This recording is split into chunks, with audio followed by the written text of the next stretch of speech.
Hello and welcome to the ARL GT3 trophy and to its brand new home here in the studio live from Apex Racing TV's Esports studios. And wow, what a season it's going to be across the next 12 rounds, taking us all the way through till March. I can't wait for this one to begin. I'm Tim Cox with Sam Fitzpatrick and, well, Sam, what can we say about this series? It's the jewel in the crown of all the Apex Racing leagues, as it were. I really think so. I think especially this season, the quality is going to be insane. We sold out all the entries in just 6 days. I know there were some very disappointed guys. I'm sure any people watching would have wanted to be on this grid as well. But 60 cars, such intense action, and over the course of 12 rounds as well. Last season was like really terrific. The championship battles that went on this season, I think, could eclipse it. Big words there, big words there. And wow, I mean, we saw it, of course, just recently ended the F3 league from here from the studios, where it just got better and better. And I mean, we've got 60 odd drivers out on track. I mean, it's going to be a cacophony of excitement and drama, I'm sure, very much indeed. And well, talking about the season, I think let's take a little look at the calendar. Well, tonight we're kicking things off at, well, one of the cathedral speeds, one of the all-time classic circuits, whether it be sim racing or just motor racing the whole. Of course, Spa, Francorchamps, before we make the short trip across to Red Bull in a couple of weeks' time, and then we head across to the Americas. First, South America, it's Interlagos, then followed by Indianapolis on the road circuit there. Then it's a return leg back to Europe at the cathedral speed. That is Monza. And then back across to North America at Daytona for a trip across the Pacific to Bathurst. And then to another track, beginning with B, well, it's a return all the way back to the UK with Brands Hatch, Road Atlanta, Magny Core, one of the new circuits coming to iRacing. Sam, who put the calendar together, has hedged his bets on that definitely coming in. Sam's favourite circuit, Suzuka, and then, of course, ran things out at Sebring just before the Sebring 12 hour. Exactly. I think this is a very fun calendar. A few tracks that we don't always visit, and some obviously familiar ones, Spa and Monza, for example, are very regular hosts. But I think circuits like Bathurst and Brands Hatch, some more old school circuits, mixing it up slightly. Suzuka, best circuit in the world. No doubt about that one. That's a settled debate. And also having Magny Court. That's the one I'm looking forward to most, Tim, honestly. That's such a fun track. I don't think I've driven it, to be fair, since F1 2002. But it was so much fun in that one. The circuit's barely changed, really, over the past 40, 50 years. And so that will be a fantastic addition from iRacing. It's pretty much just that last little sector that's changed, to be fair. And yeah. I mean, for me, Grand Prix, Jeff Crammond's Grand Prix 2, really showing my age there, but a cracking circuit nonetheless, and really looking forward to getting stuck into that one. And Brands Hatch, that's the other one I'm really looking forward to as well.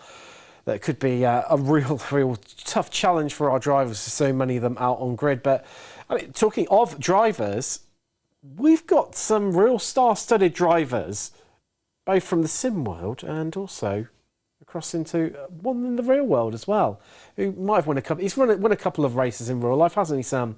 This guy. Yeah, just casually 2004 IndyCar champion, Indy 500 winner, and also Rolex 24 winner. Tony Kanaan, legend of Brazilian motorsport, legend of world motorsport. Let's be honest. Absolutely terrific driver. I don't believe Tony's going to be able to make it tonight. It might be a late entry, but we do expect to see him later on in the championship. It's fascinating to always see these real-life drivers because, you know, it's not easy for a real-life driver. I mean, let's face it, us sim racers, we're pretty dedicated to the sim. We put in a lot of hours into it. For these real-life guys to jump in, you know, they've probably got real-life racing to go on, you know, simultaneously. It's not particularly easy for them to jump in, and yet you often just see that talent, that just oozing talent, and even during a race they might gain 0.3 of a second.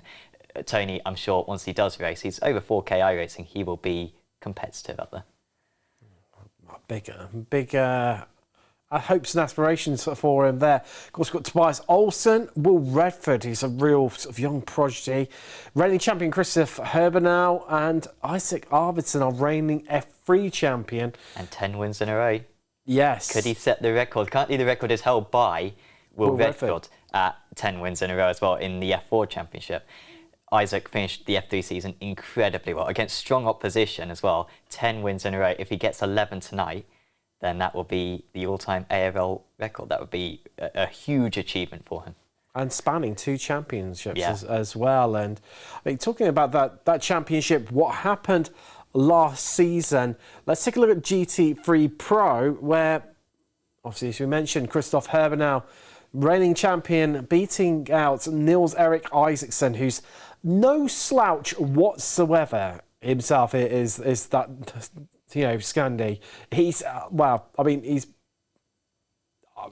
just frighteningly quick and just relentlessly consistent too, on top of it. He was terrific in the second half of last season, was Nils-Erik. I mean, Christoph got off to a great start. I think he won 3 of the first 4 races of the season. Then had a little bit of an issue in the second half of the season, but credit to him. It was a race-off basically at Mid-Ohio. He won Mid-Ohio. He got pole position. He won the race. And that kind of shows the composure of Christoph Herbenau. He's back this season as well. In the Pro-Ams, it was Jakob Behrens who was able to take the championship win ahead of Martin Deakins and Alexander Skir. Unfortunately, I don't believe any of these top 6 were returning to the championship this time, but Jakob was... I remember Jakob's championship last season. I think he won overall races. I think Fuji, yes, he won the overall race win. That's very rare. Jakob was insanely good in the Pro-Ams last time. I think he was assisted by his teammates who sort of pushed him along a little bit, especially down the start-finish straight. Good old bump drafting at Fuji. It's not like you don't have much room to do it on the start-finish straight either. Across into GT3 AMS, well, I mean, Westfalen, he had a cracking season. One I was really disappointed by was Sean Cranley Swash, because I get on with so well, so I can rip him. I'm sure he won't mind that one too much. It was... again, another topsy-turvy season, which could have gone any which way, especially in the early stages. Yeah, I think Otto Holtz was finishing like top 15s even at the start of the season. We had like 60 drivers turn up. He was absolutely terrific. I think he missed a few too many rounds. That sort of opened the door for Russ, but Russ is a very consistent driver, very persistent driver as well. So he very much deserved that championship. Unfortunately, Ross missed out. Actually, Concepts Me wanted to race in the championship. Unfortunately, missed out on the sign-up. He would have been a very good addition. But I think this season it's going to be even better when it comes to the championships. And we've also got our formats as well for this season. Similar to last season, Tim, we've got the 60-minute A main races, which is pretty much what we have had last season as well, and what we have tonight, and then also the sprint races and the enduros. As you mentioned, I mean, for me, those sprint races just always bring a bit of craziness, don't they, to the situation. It's, you've really got to go hard at it early on, and any mistakes, that's it. You're normally done for. Yeah, absolutely. Those are the races that I enjoy most. We have the reverse grid, of course, in race 2. But yeah, tonight just the 60-minute race, qualifying, 15-minute qualifying, and that sets the grid then for the race. And then whoever wins pretty much. And then of course we've also got the similar format with Daytona as well, but also for the endurance rounds. Of course, also tonight 60% fuel capacity as well. So they are going to have to make a pit stop, other drivers. High fuel consumption circuit here. Around 35 minutes, I think, is as far as the fuel go. Maybe even 40 minutes if you get a draft. And what's going to make that even more interesting, of course, in only a few weeks' time, as we discussed on the late Apex, make sure you tune in for that one here on Apex Racing TV. We've got the update coming to the GT3 cars too. Yeah, that's going to be for round 2. So unfortunately, break week next week. But after that, we're going to have the change, and that's going to completely transform the cars. And word from iRacing is that the cars are going to be very different to one another. So right now, it's they sort of drive quite similar, whereas now the tyres are going to react very differently for each car. So it's going to be not necessarily the fastest GT3 car, but it's going to be the fastest GT3 car for each driver. It's going to be very personalised for the guys. So that's going to really transform the championship, and it's going to be important which car you drive. You need to fit the right one for yourself. Also that tyre management as well that they've discussed about, going to really play a part of it, and how drivers manage to conserve and work with those tyres. So it's going to be really crucial come the end of the season. But predictions. We did it for this time last season for F3. Should we have a bit of a go through? Mine didn't work out too well, by the way. I have a few curse to the commentators on some of the drivers. Thank you to Michael Griffin if he's watching, making me look smart. Appreciate it. So, someone's got to. Let's kick off things with the AM drivers, though, Sam. Who is your pick of the bunch? Philip Russell is my pick of the bunch, brother to George Russell, obviously. And he is going to be very competitive this season. Formula 4 champion as well. So he's got that pedigree. And yeah, I'm surprised he's almost in the answers. iRacing sort of is a little bit demeaning for him. So I think he will be right at the top there. I think he's a solid choice out there. Myself, it's Paul Collishaw. He's always gone well, and I get the feeling this could be your season, Paul. I'm sorry if that's completely undone it for you and it all goes wrong. But I did pick Edouard Pop for F3. And he was good. He was good. He just didn't tend all the round. So maybe that's something to look at. Head across into Pro-Ams. What's your choice? My choice is the former ARL GT champion. I believe it was season 4, Jensen Adriansons. Very, very quick driver. Does a lot of leagues, actually, does Jensen as well. I think he also did the World GT Championship and has had some good results in that. Again, very quick driver. Belgian as well, so he's going to be very competitive tonight. And great to see him back. I think we missed him for a few rounds of the championship, or a few seasons, apologies. But he's back now. He's going to be very quick. For myself, it's Thomas Yaz. He's one of the few drivers who's going to be, there or thereabouts that is not in a Porsche. And for me, and for that reason, he gets my vote. Come on, Thomas, you can do it. Take it to the Porsches. Somebody's got to. And then across into Pro, well... Stacked. It is a little bit, isn't it? 20 drivers in Pro. And I think on their day, any of them could win. Yeah, the one that I've gone for is Matteo Fulini. It's a little bit of a left field choice. He's not one of our former champions. However, he had a brilliant season in the ARL GT Championship. I want to say 18 months ago. I think it was season 4 of that. Maybe in the same season that Jensen won the Pro-Am Championship. But he was super consistent. He nearly won the championship. He didn't actually win a round for the whole season, but he constantly was getting second and third place finishes. Really quick driver. And it's fantastic to see him back. I think he's going to be very good, whatever car he drives. My pick is Will Redford. Obviously, coming off those F4 wins as well. He's not just a jack of all trades. He is a master of them too. He just damn whippersnappers. You pick their hands, pan to anything, up they go.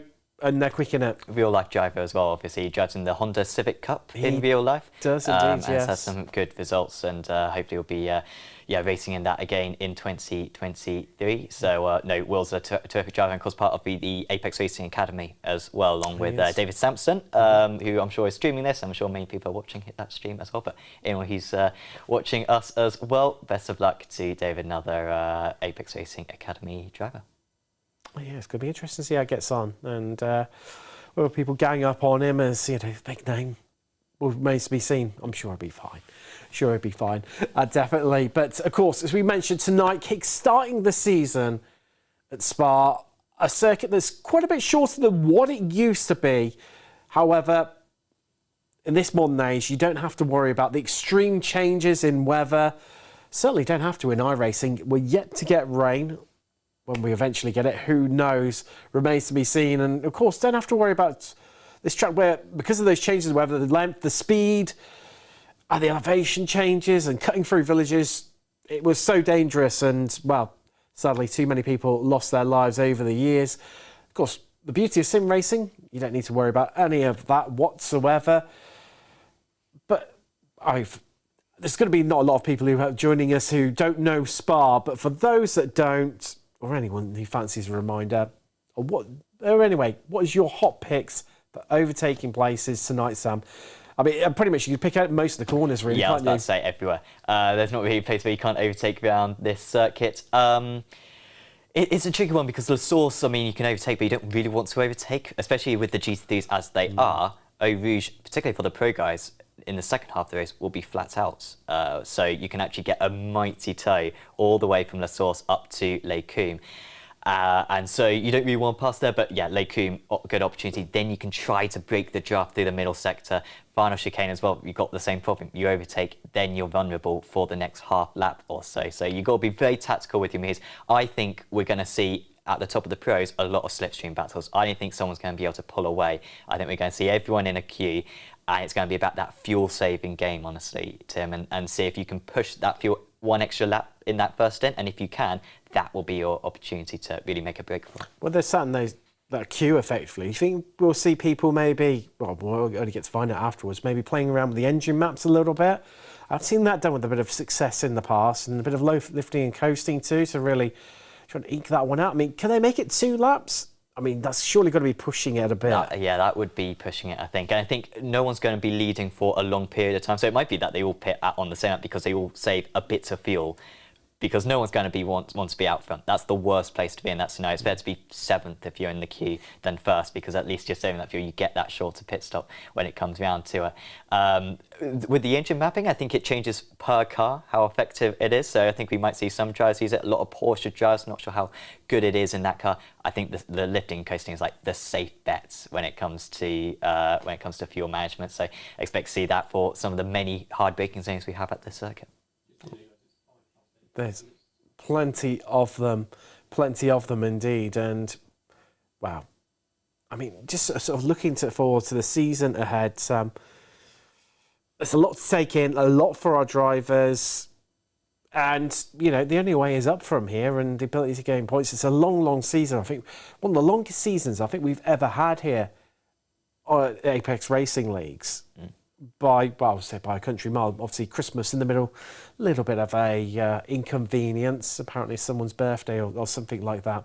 But anyway, you know, it's going to take a lot to keep that consistency, and correct me if I'm wrong, some of the tracks don't fit in with what's being run on iRacing that given week. Yeah, first couple are sort of all right. Drivers will have setups, but yeah, the second half of the season, I mean, Manu Core, I mean, no one's driven that circuit yet on iRacing, so that will be quite a tester for the drivers. The new cars as well. You know, it's going to be a tricky season for the drivers to figure out. You know, they're going to have to redo pretty much all their setups, I think, and learn how to drive again these GT3 cars. Like I said before, GT3 cars are going to be very different between each one, and they need to find the right GT3 car for themselves. So there's so many elements to this championship, but I think that's just going to add some unpredictability. I think we might see drivers ebb and flow through the season. Maybe a driver have a good run at the end. Maybe a good driver will have a good run at the start. We'll see. Talking of those setups, is there anyone you know maybe has got a Black Friday discount on their setups? Perhaps so. Apex Racing Academy, Have they? I've got 25% off. Also SDK Gaming as well. The providers of our overlay will also have that as well. But I think we're a few minutes into qualifying. Tim, shall we? I think so. Yeah, we'll head to a quick break, and we'll see you on the other side for qualifying.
Welcome back, and qualifying well underway here in Belgium, and with so many drivers, despite this circuit being some 4 miles long, it's busy out there.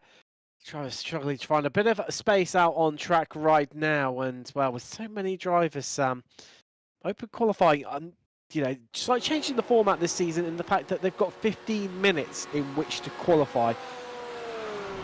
Well, if it's this busy at a circuit like Spa, when we go to the shorter circuits later on the season, especially somewhere like Brands Hatch, I think it could be a bit ferocious qualifying.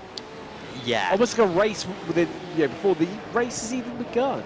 We saw it very competitive last season as well. That's sort of why it's been extended a little bit from the 10 minutes that it was previous, because it was so tricky to get in a lap, especially around a long circuit like Spa.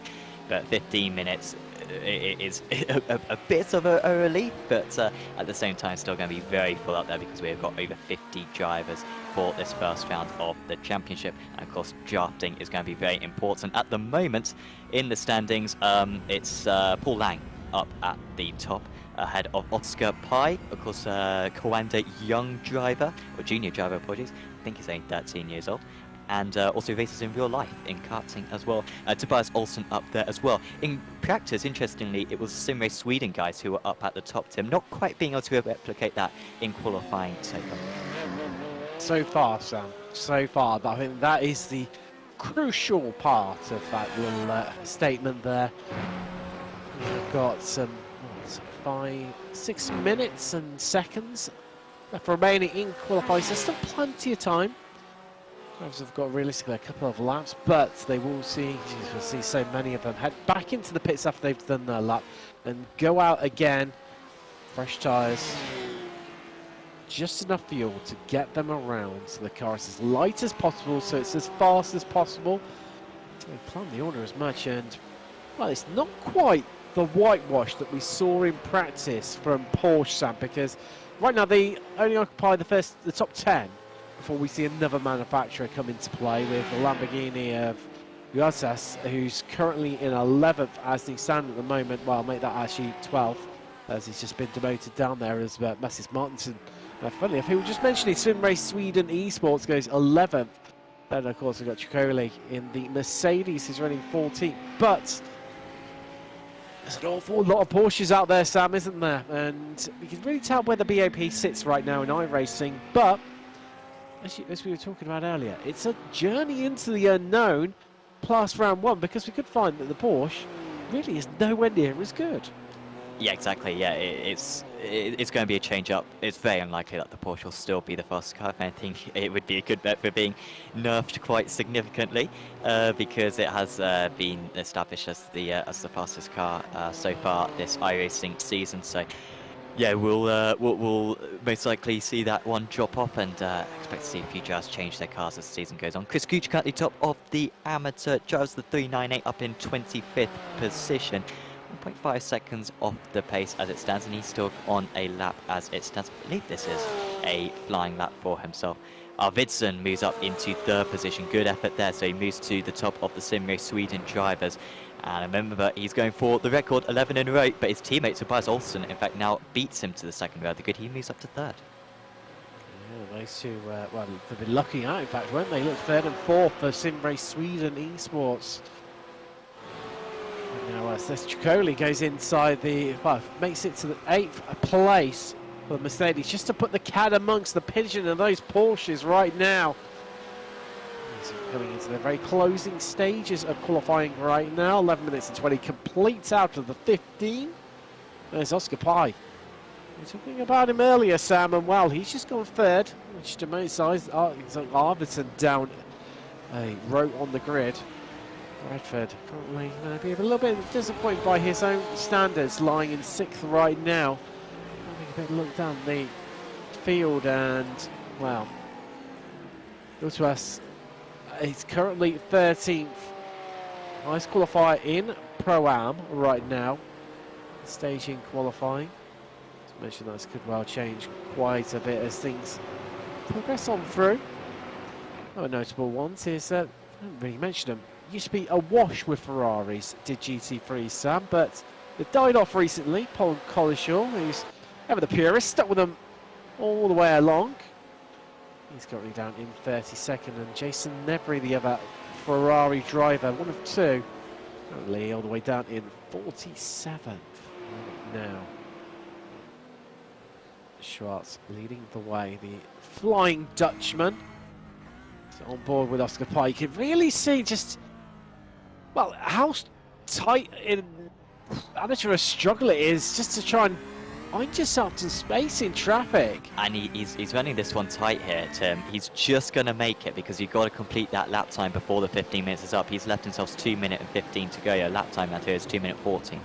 So I think anyone behind Pye isn't going to be able to complete the lap. I'm not sure why some drivers are still exiting the pits, but Pye will try to get a little bit of a draft, and it has helped him too much as he storms for the rest of the circuit. Still Redford out there, but he's behind Pye, so I don't think Redford will get this last lap in. Friedrich Schwartz at the top of the standings as it currently is, and he is also on a lap trying to extend his lead as it stands. About half of the 60 drivers we have out here tonight out on circuit as it stands. Tortoise isn't going to improve. Panini might be able to beat him as we see Munson run a little bit wide through Puron. Nutini moves up into 16th place. Excellent time there from the Italian driver to move up into 16th place. And David Sampson just moving up into, I think that's 26th position as well. You didn't quite see him on the board, but I did see him on the timing tower. Oh, the timing screen, apologies. David Sampson up into 26th place now. So, good run there from Liam Murray, the AM driver, all the way up in 20th. That's a cracking result from him. And you see just how close it is at the top, though. A tenth separating our top three, our top four, in fact. So just clues Olsen. He's literally 600,000ths of a second over a tenth behind our current pole time. That is super close to be covering our first two rows, Sam, and I think this is just setting things up nicely for the season ahead. As Cooper goes faster, moves up into 24th, improving there from him, and on board with Will Redford. Oh, this is going to be close, Sam. This is going to be really close as to whether he gets this lap in, but he's going to get a tow all the way to the line here. Yeah, I don't think he's going to make it. Oscar Pye's actually gone back to the pits then, so he didn't feel like that lap was any good. But yeah, Redford, well, maybe if he cut the bus stop here, if he just went flat out straight across. I've done it in Super Trucks before. Very fun. Unless he does that, which he's not going to, he's not going to make it. And so I think this is going to be our grid for this first round of the championship, as Redford's going to get close, but no, line's too far ahead. He was meters from it, Sam. Yeah. Absolute meters. Still didn't make it, so it doesn't count. And let's take you through your first grid of the season. Frederick Schwartz on pole, Whipple Lang joining him for company. Then it's Oscar Pye with Tobias Olsen on the second row of the grid, with Isaac Arvidsson joining by Real Redford, who saw right at the end of the third row. Then it's Yuri Mathieson with reigning champion Christoph Herbert out all the way down in 8th. That makes it the 4th row of the grid, with all Italian 5th row. It's Tricoli and Murea. Glerum, he's got Matthias Martin company on the 6th row, with the 7th row being made up of Fulgini. One of your picks for the season, Sam. He was, and Yottas alongside him. Then it's two Italian rows with Pagini and Nutini, and then Vedetti and Musumeci, making it all the way up to 18th for the 9th row of the grid. Row 10, that's Salvatore Trani with Jeremy Rullu running out your top 20. Thomas Yaz, my pick for the season. He's joined by top qualifier in AM, Liam Murray. A great time from him to get himself in 22nd, 11th row of the grid. And then it's Drysdale and Cooper. And moving through, it's Renault and Jensen Adrianson, Sam's pick for the season, with Dominic Smerek joined by David Sampson. Not the best qualifying from Sampson that he would have hoped for, with row 15 being Felicato and Ellie, the all-Italian row there. Then it's two Brits directly behind them. It's Hedgecock and Gooch, with Zanon and Bizagali. Another all-Italian row. This can be a bit of a common theme, really, isn't it? With Renzo and Paul Collishaw taking it to 36th. Oh, deep breath. Row 19 is Picachetti and Gabrielli, with row 20 being made up by Molyord and Pizzezzi. Then we've got Perdual and Adam Wright making it row 21. Then it's Zudarecki and Philip Russell, one of Sam's picks, with wow, one of the longest surnames I've seen in sim racing. Musa Fieropoulos. Apologies, I've been practicing that one. That one before. I put it perfectly. And you absolutely choked. I have. I've choked to the key moment. Alan Mystic. Let's clear your Mystic name out this country up there with Gasparini, Hobson, Glacians. Really poor qualifying for the Pro Drive now. Jason Nevery making it his top 50. There's J-Wall, Kliss, Groves, Engelhart, Santos, and Jackie Chalmers rounding out your 56 car grid. Just a 56, Sam, to try and keep an eye on across the space of the next hour. But Lang's leading the way right now as well. Schwartz right around the outside. He was the pole sitter. Well, caught him napping. This everyone fans out. Then we are agreed for the first time this season, and we are away racing as we head down to La Source.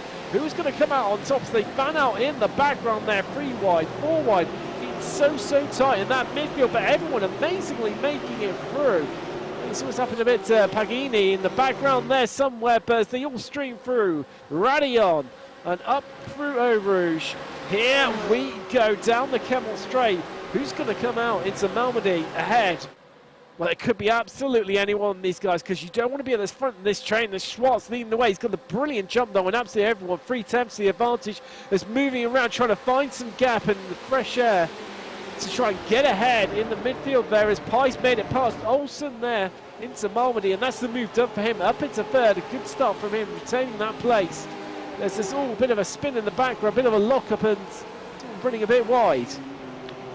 Yeah, just slightly off the circuit. I think that was Liam Murray, actually, the top of the AM drivers on the start. I think he was the one who dropped out significantly. It's now Jensen's just making a move on Renault further down there as well. But Schwartz leading the way. Top 6 still in the same order as they were before. Christopher Robin Glera for Delta Sport to gain a couple of places. There was one of the drivers, one of the Porsches was on the inside heading into La Source. I think it was like 5 wide, and somehow they managed to find great driving from the guys out there. You know what? I think it may have been Venditti, actually. It was certainly one of those liveried Porsches, and yeah, he was. It was a miracle how they got through.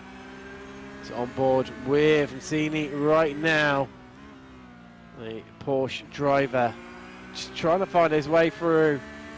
I tell you what, Sam, it's tight. It's tucked up around here through Stavler, and then all the way up through to Blanchem on the fastest parts of the circuit. Well, there's so many of them around this absolutely iconic Belgium track. As Schwartz still leading the way right now. Towards the end of lap 1, to become hard on the brakes into the bus stop.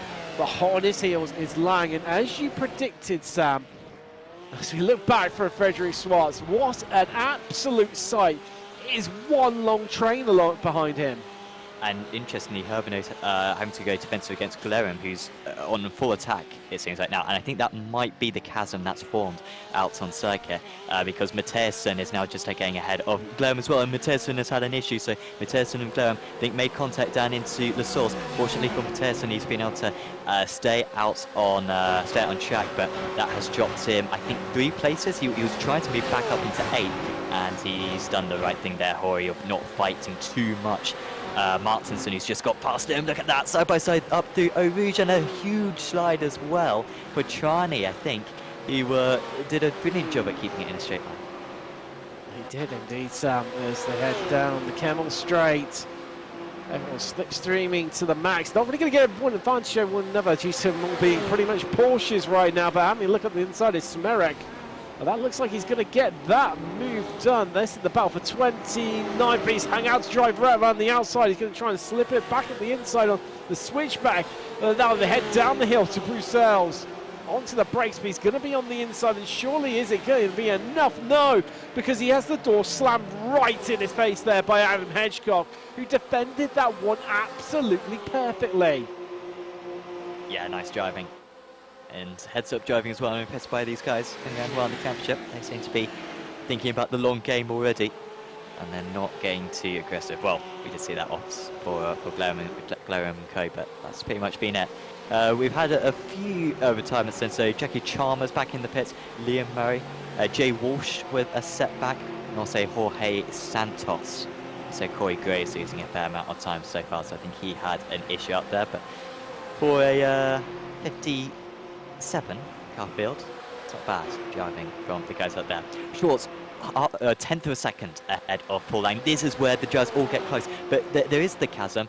Redford to Herbinate, so the top 6 all in a queue. Herbinate's going to have to work very hard, Tim, in order to append onto the back of that train. Well, like you said earlier, Sam, in the build-up, they just all sit in one train, let Schwartz punch a big hole in the air for them, and just sit in the slipstream, bide their time, and just fuel save, and play the strategy game.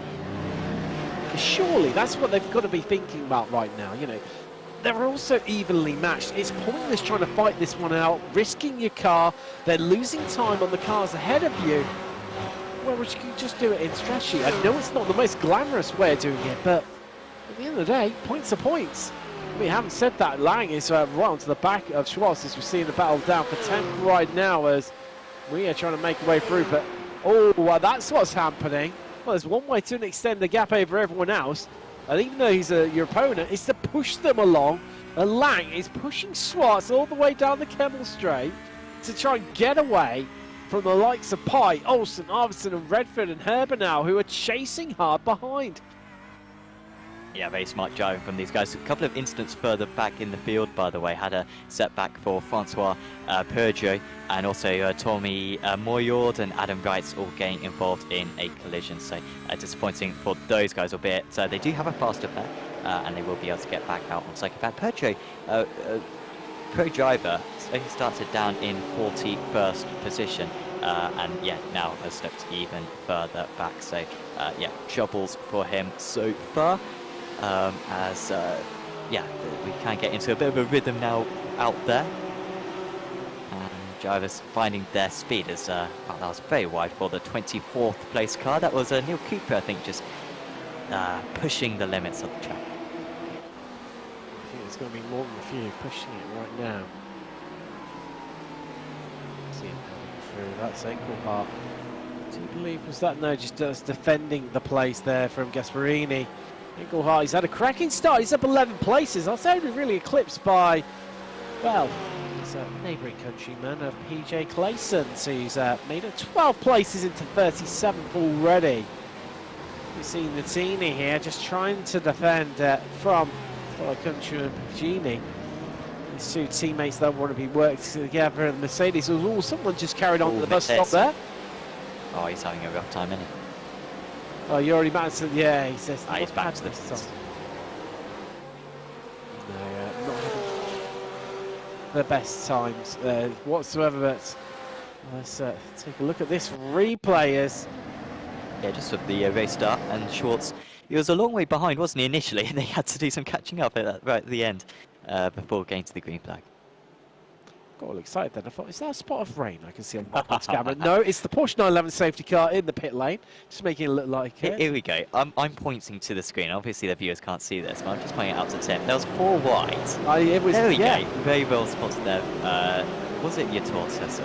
It was certainly around there. It was that Porsche, that white and green Porsche. So I don't know how they all made it through, because there was, I mean, there was that 4 wide you spotted, you know, when it was actually happening live. But there were 2 wides, which 2 wide was bang average around there. I think most of them were 2 wide. There was a fair few 3 wides as well. And to have no incidents through La Source, and well, La Source is normally the source of all problems. Because that's Frederick Schwartz. So that is a Mercedes ahead of him.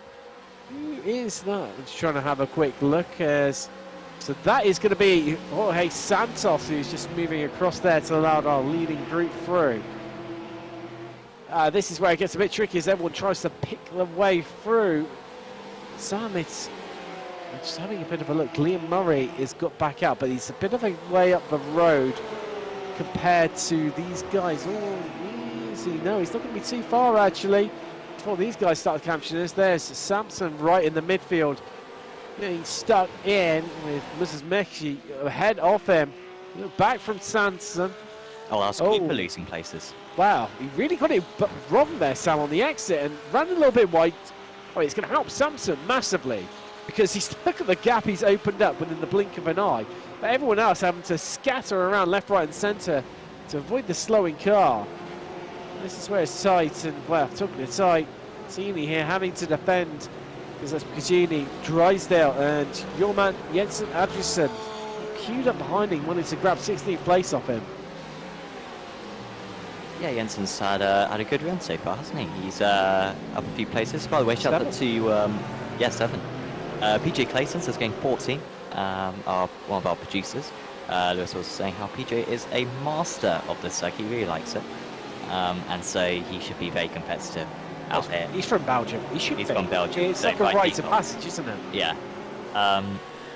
And so so he's doing very well. I think he should get maybe even top 20 by the end of this race, PJ, but I don't know what happened to him in qualifying. Maybe he fancied a challenge. I'm not sure. I think he just had a bit of a mare. Rolu has just got past Fulini, but let's see if Clysons can nail this one. Herbnow's just got past Redford. Redford's had a little bit of an issue out there. Redford's had a major issue out there.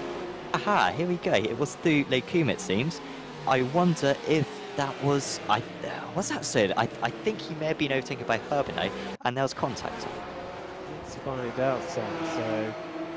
Oh, there you go. Just got nudged, just stuck his nose in, the door shut in front of his face, and was rallycross style through the gravel trapper. That was very close, Will.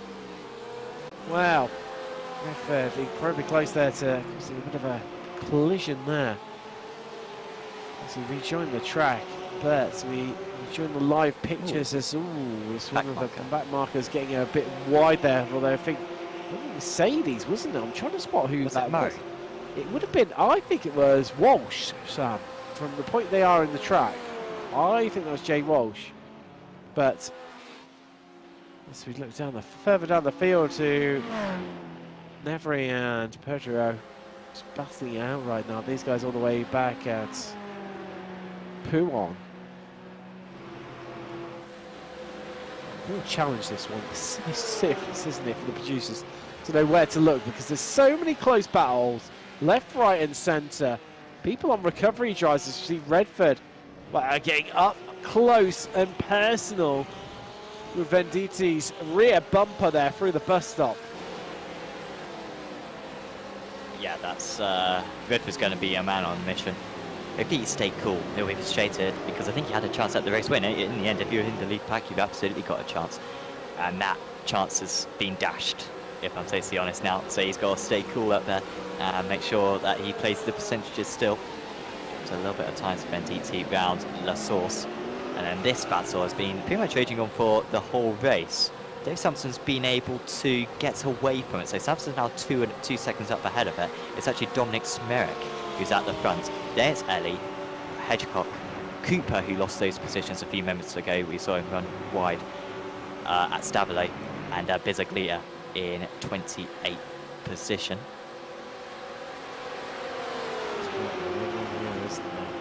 That is Hedgecock just edging past there. It's Pizzeri's just, I think he's trying to squeeze it up the inside, and I think the BMW, wow, nearly gets it done. Has to zip back in. We ride on board with Pierre Zadesti. That is Zanon. His fellow countryman ahead of him. I tell you what, he's looking incredibly racy right now. To see Herbert he's made his way to the front of this group, Sam. He's just been quietly going about his business, and now he's up into 4th. Work to do to try and catch up to Pi. I mean, between Schwartz, Lang and Pi, I thought we'd see them close together. We're only 13 minutes. We're not even a quarter race. That's up in the background. That is Olsen. That's Olsen, or is it Glerum? No, it's Glerum. It was in the Olsen used to drive for Delta Sport. That's my confusion. Oh, Sam, yeah, a lot of contact. That's like what Hakkinen did in 2000, but he didn't crash and went back on to win the race. Glerum's not going to win this race. I think that was just pushing a little bit too hard, caught the gravel on the outside and spun around. But you're absolutely right about Herbner. He's been on an absolute charge because he got past Redford just before Redford's spin. And now that the field at the front has kind of spread out a fair amount, we haven't got that train like we had earlier on. Everyone's a little bit vulnerable. No one's got the toe from the car ahead, and so Herbno's been able to really scythe his way through. I think it's only a matter of time till he gets ahead of Oscar Pi. So Herbno, underwhelming qualifying, frankly underwhelming first couple of laps, but he's looking like pretty much faster than anyone else right now. That number 1 car Head up the hill.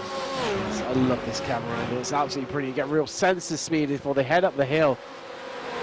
There's still one recovering Porsche there as well. Talk of Porsches, it's all happening in the midfield. That's Pi. That is Herbenau and Arvidsson just shooting past them. And Herbenau, well, it's just being squeezed and pushed and carried and harangued right now by Isaac Arvidsson, who, well, I'll tell you what, Pi is dropping behind them. He's picked up and he's caught right up onto the back of the pair of them.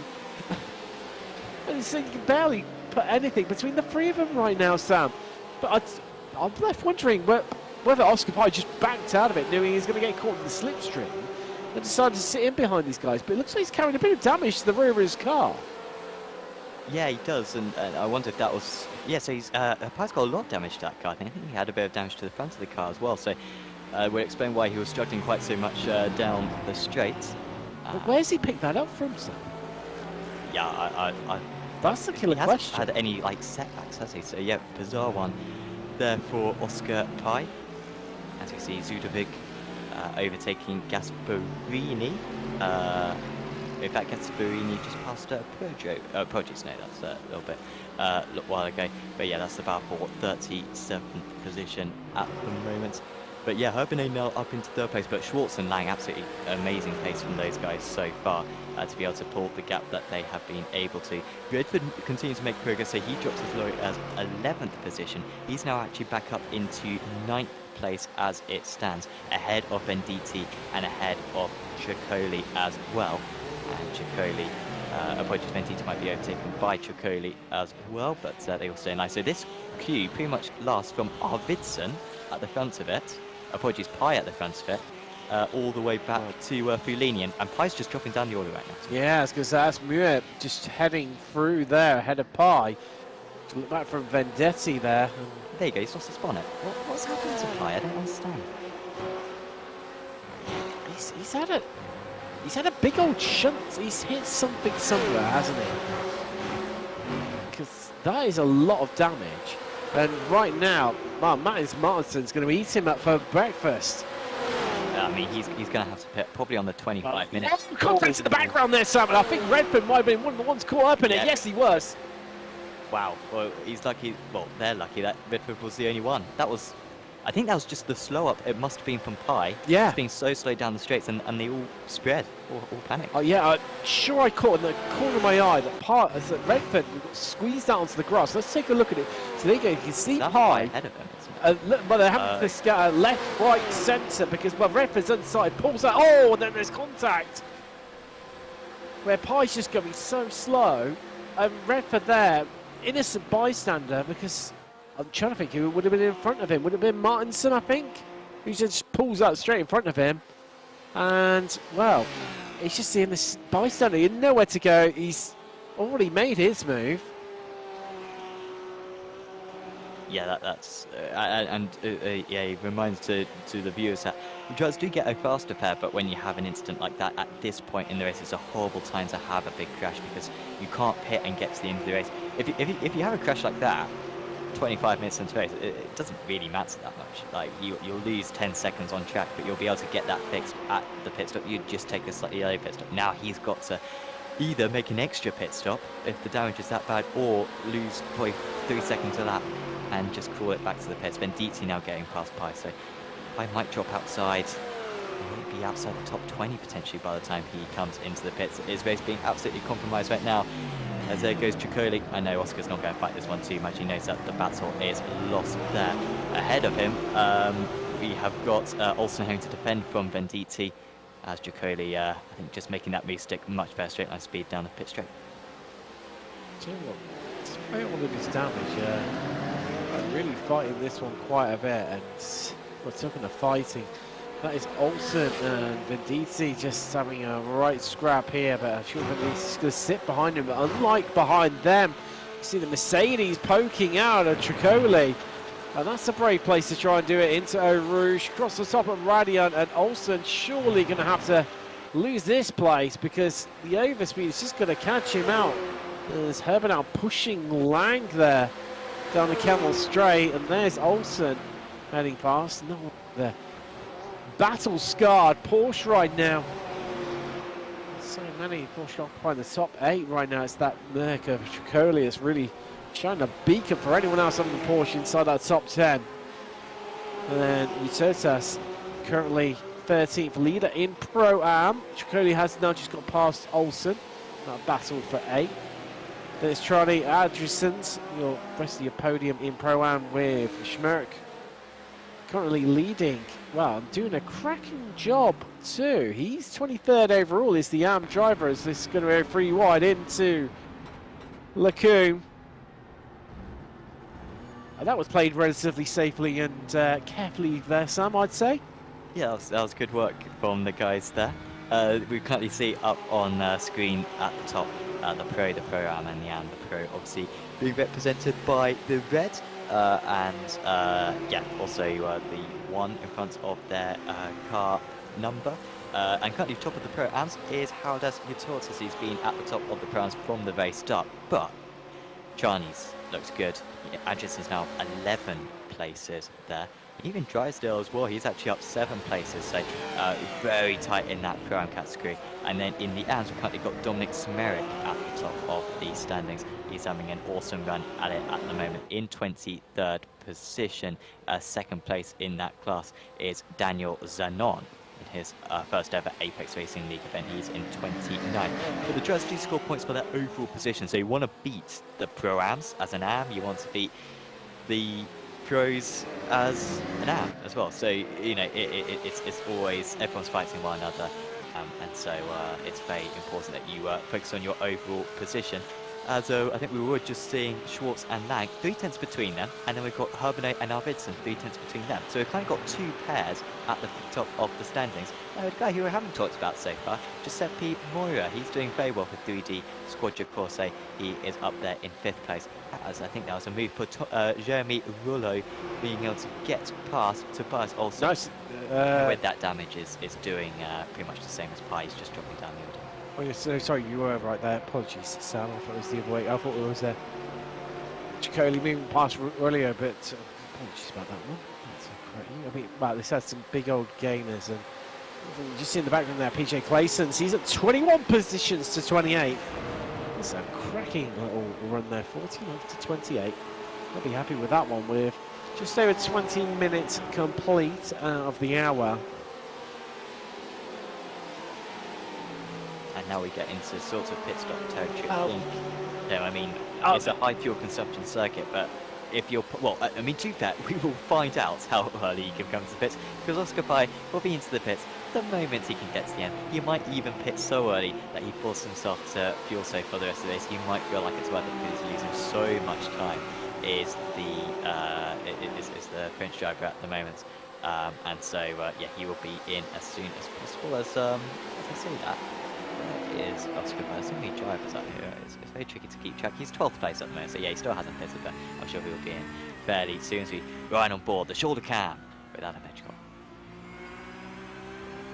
He's hunting down Samson right now.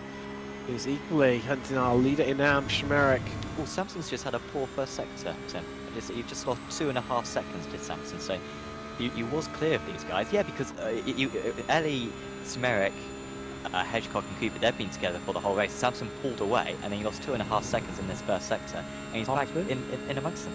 Oh, look at the track. Well, he's looking to make a recovery. Look, up the inside into the bus stop, keeps his nose in there, has to back out of it a little bit, looking for the switchback, playing the tactical game, trying to play the mind games here right now. Oh, leader in AM, Dominic Schmerich, the Cheshire driver. Oh, trying to check it and keep this one right around the outside, squeezes Samson down low, runs it out wide, risks the off track, doesn't worry about it. You throw those away at this stage of the race, not worry too much as we look back from Samson. That is Hedgecock behind us, smashing it against the curbs on the entry into Eau Rouge, across the top at Radion, and let's go down the Kennel Straight.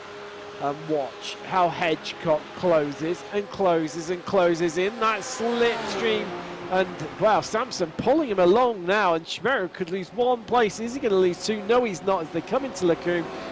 just about holds on to that one, but Hedgecock has a cheeky look up the inside here, and that's surely going to be the move done. Done the run down to Bruxelles. Schmerik's on the outside. He can carry the speed and momentum, and well, he shut the door in Hedgecock's face. He thinks twice about it, despite being fully alongside there, Sam. I thought that was going to be Hedgecock through.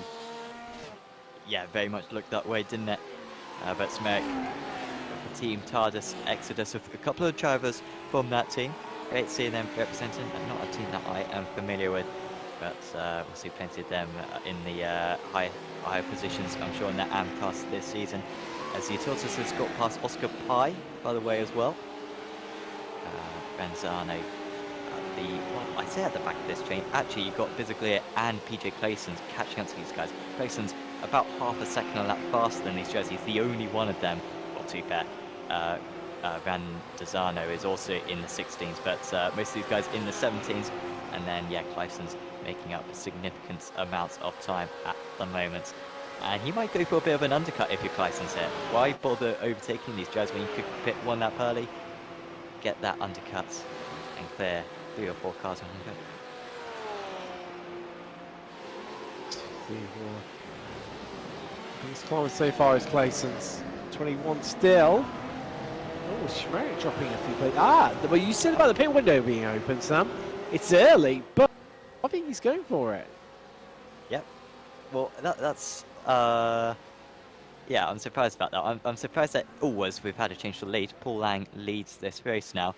I believe that's the first time that Schwartz has lost the lead, isn't it? Yeah, he's only led by about half a second. It is, but he had pulled out a little bit of a gap over Schwartz. Much it had been compressed down to about 3/10 of a second.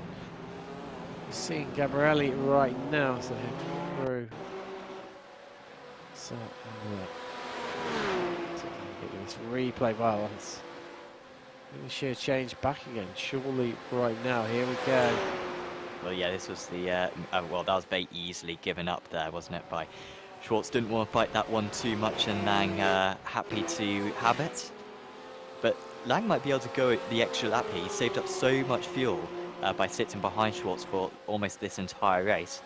It might be quite a fuel disadvantage that Schwartz finds himself in. There's still 3 seconds clear of Herbinho and Arvidsson. Arvidsson looking very good for Simray Sweden. Again, saving a lot of fuel so far in this race. So far, so good right now. So on board with Larson, the Swede of Sim Racing and Esports. Gap just opening out a little bit. 4/10. Chris Bottovino ahead of them. Didn't really need to work together because they need to make a 2.8 second margin up to Schwartz and Lang, who well, you see them just in the foreground there. Where's the gap? And the deficit they're trying to reclaim, because they want to make this a 4-way fight for lead, and we want them to make it there too. The more the merrier, certainly. When it comes to commentators. Olsen into the pits, no surprise there. He's got damage. Why has Pye not come into the pits? Come on, Oscar. There he is. He's in the pits. I feel like one lap too long seeing that Schmerik pits on the PS up, but maybe this is as low as you can go. And Schmerik's actually pushed it a little bit too far. But Pye finally into the pits, and well, that's probably one of the most painful stints I think he's ever driven at Spa, honestly. Glerum in 37th place. He has already pitted, so Glerum was... I remember where Glenn was. He went off the circuit at the source, I think, on lap 2. I think he was around 10th position, so it might be close between him and Olsen. I assume Glenn will be lightly ahead, albeit will need to pit later on the race because his earlier pit stop was too early to make it to the end of the event. As we see this gap between Arvidsson and Herbinho, not much has changed. Quick shout out to SDK Gaming. They are the guys who provide this fantastic overlay for us, providing graphics such as that Herbinho Arvidsson gap. Well, pretty illustrative right there of just how evenly matched they've been so far in this race. And you can use this template along with our Formula 3.5, our NASCAR overlays as well, along with many others. So do check out SDK-game.co.uk in order to get yourself a 14-day free trial, and we've got some Black Friday discounts as well.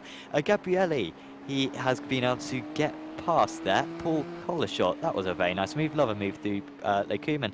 That was perfectly done by the Italian. Let's mention it. Don't forget the World Endurance Championship layout. Exactly, yeah. Soon as well. And that's been worked on Big fan. hard by the team, and it looks absolutely cracking from the pictures that I've seen so far. Talking of cracking, well, Nation's still delivering out on track. Yes, it's gone quiet. I can tell you from our software, time software, that there are gaps within 2 tenths up and down the field. So in these big grids, you get this big excitement with so many evenly matched drivers, and then you get them going side by side. It's a Francorchamps. Wow, Mrs. Mackey there. That was full committal from the 117, and now Mitchell Drysdale. Ooh, did he? Well, they all just about got it stopped on time, and Drysdale, well, takes the opportunity straight in the pits there. No hanging around. It's getting quite dark soon. I think it's the same date in sim as it is in real life. I think it's only like 2:30 in the afternoon, but such as this is such a terrible time of year, that's it. It does get dark very soon. It's and, 5 o'clock local time, Sam. 5 o'clock, okay, not too bad. I was exaggerating slightly. But still, it's going to be pretty much pitch black by the end of the race, and so these headlights are very useful. Yeah, we always like to use the full range of Spa. It's never just it's never just sunny in Spa. It's always getting dark or raining. So we need to replicate that in this one. Well, we can't have the rain aspect, so we may as well have the getting dark aspect. Exactly. I remember World Endurance Championship ran here a few years ago in the snow. Spectacular stuff.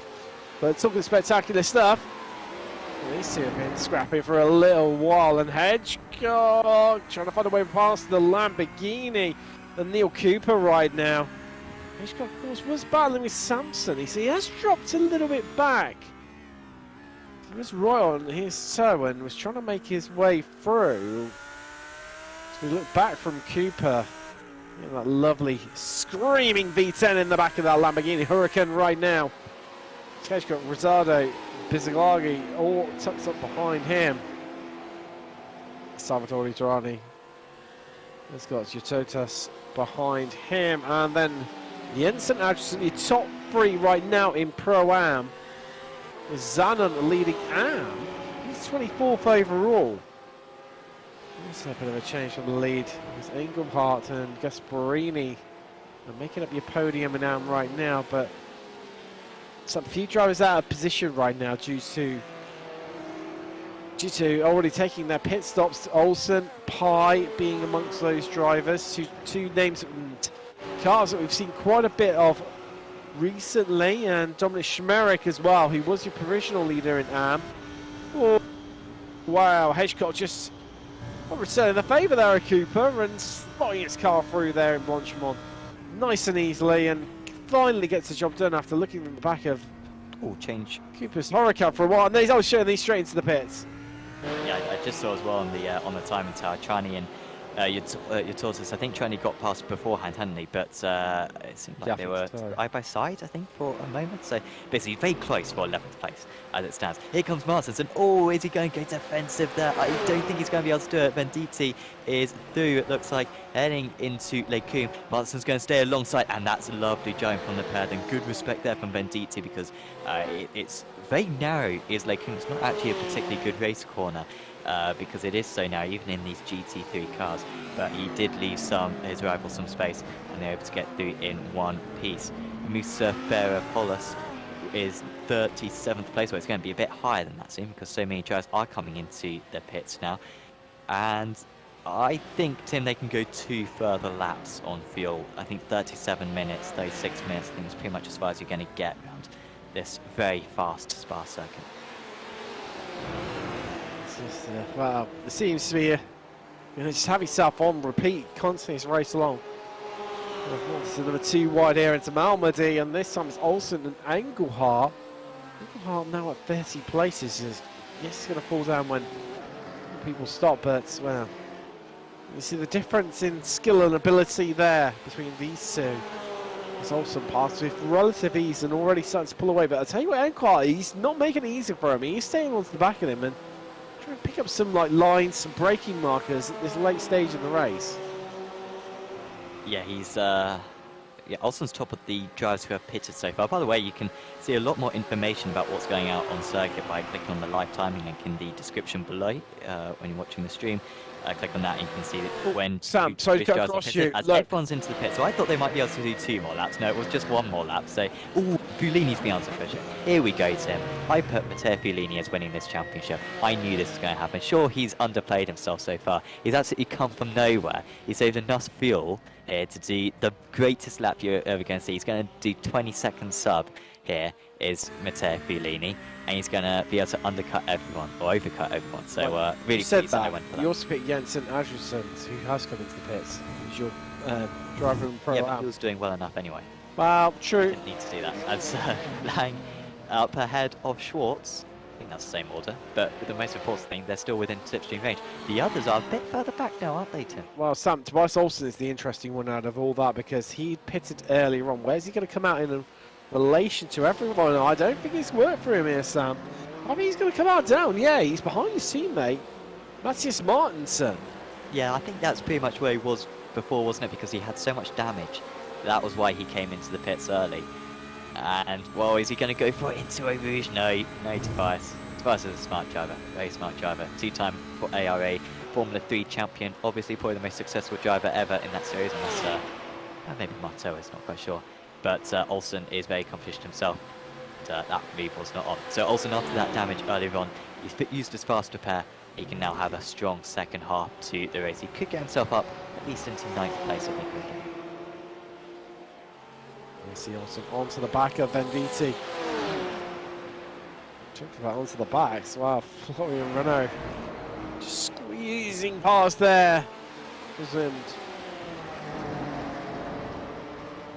Samson back ahead of. I'm getting lost, honestly, Tim, because I think every time we go, every 5 seconds, we're seeing David Sampson pass an Italian driver. Yeah, a lot of these Italian drivers we're not familiar with, so it's all just Italian driver after Italian driver. But that's another one. He's just overtaken Nutini, and next up he's got Italian driver number 10, Eli, who I swear he's already overtaken about 3 times in this race, Samson. But I think he's going to have to do it for a 4th.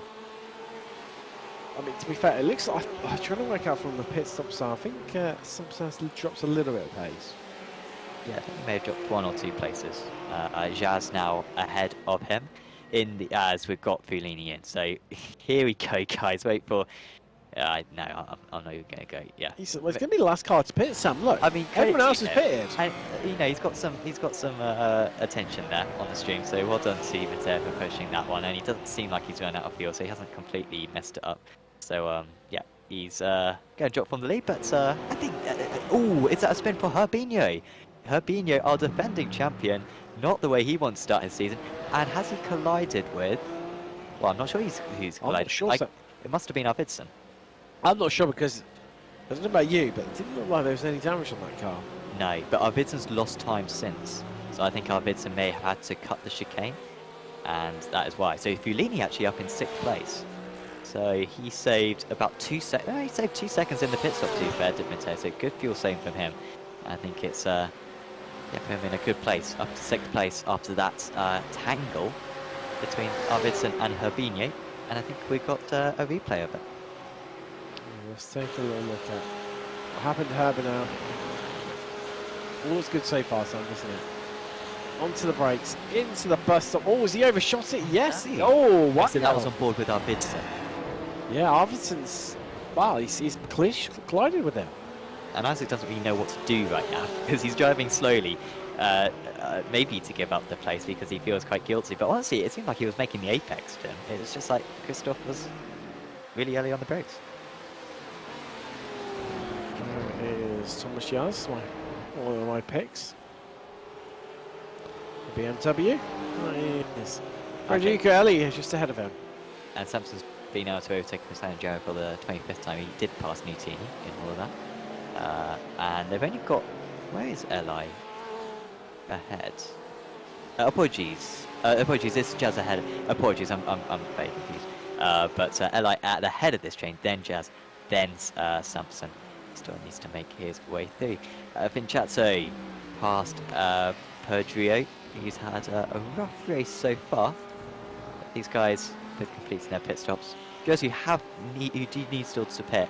Tommy Molliard in 32nd place. And also, Robin Glerum will need to pit before the end. Big gainers out there once more, Sam. Now everything's settled down. The dust has settled. PJ Closon's up 24 places now. Closest to him on that. Just having a quick scan just to real check, but is going to be Gasparini's up just 14. Rookie numbers in comparison. Oh no. What's going on, Tobias?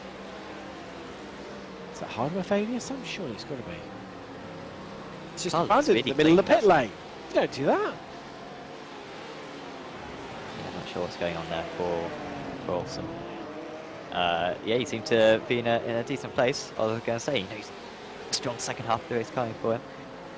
But, yeah, I think it was a drive-through for instance. So the drivers, we haven't mentioned this so far, but it is Spa. Well, I mean, it's not so bad anymore around Spa because the instant limits are much less harsh. Uh-oh, here we go, alongside into Eau Rouge, and Olsen, for the second time in about 5 laps, comes out second best in a battle into Eau Rouge. But the drivers, once they get 20 instants, they get a drive-through penalty, and then every 10 instants after that, they get another one. So I think Olsen's been the first victim of that. Fortunately, Spa, very quick pit lane and very short pit lane. Very short indeed.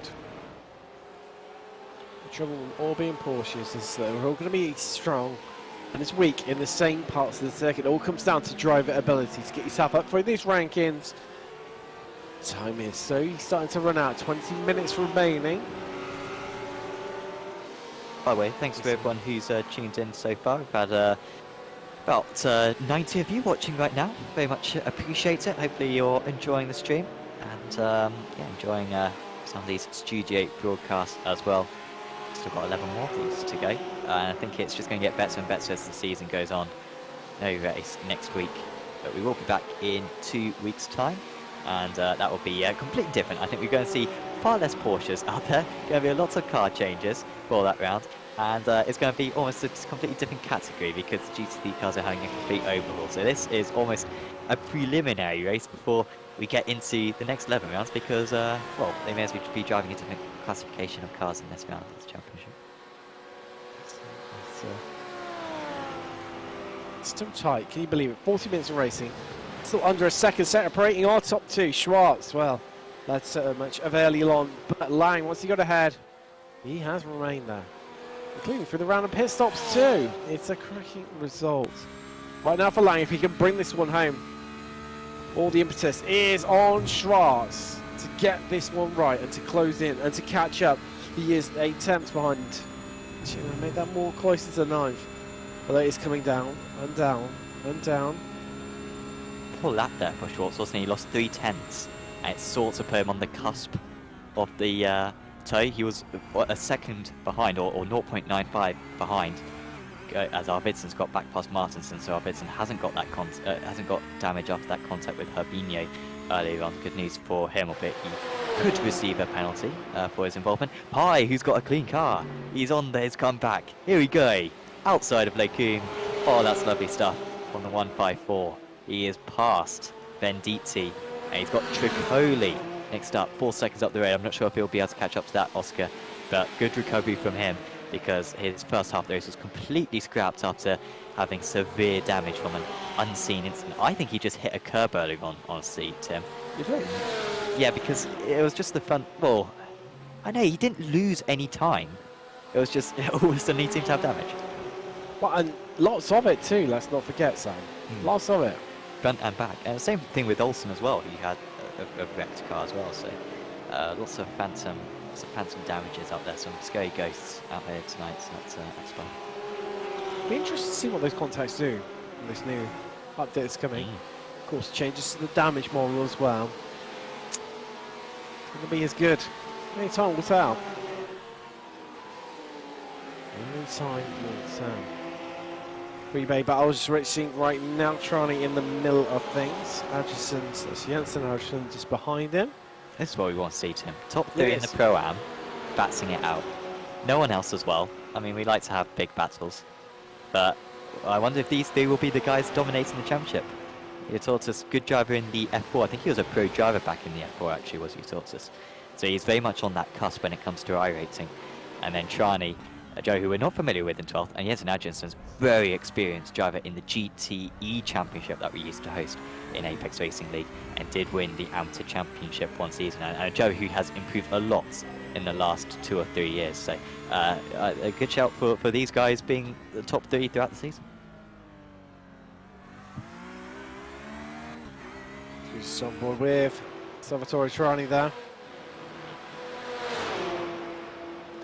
You can really feel that these two Sim Race Sweden guys can see, they can feel, they know, they can see from their relative.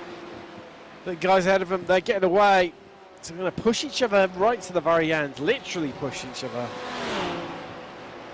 Not sure if it's going to be enough to do enough, Sam. And a change for the lead then, so Trani being able to get past the Tortoise then. And apologies, that's him. No, yeah, he has just got past the Tortoise, my apologies. So yeah, half a second faster in that first sector, so new Pro-Am leader. Masterson has got past Upton. Not sure why they're switching positions, it looked like they were working together, didn't it, Tim? But now they're battling. So not going to be the 11 in a row, it looks like, for our bids. And I think if Redford, apologies, had won as well. I don't think he's done a races since he won. No, apologies, no, streak. I'll shut up there. But no, opportunity for our bids to get an 11 in a row. He's not going to get 11 in a row. But sure he will. Isn't it?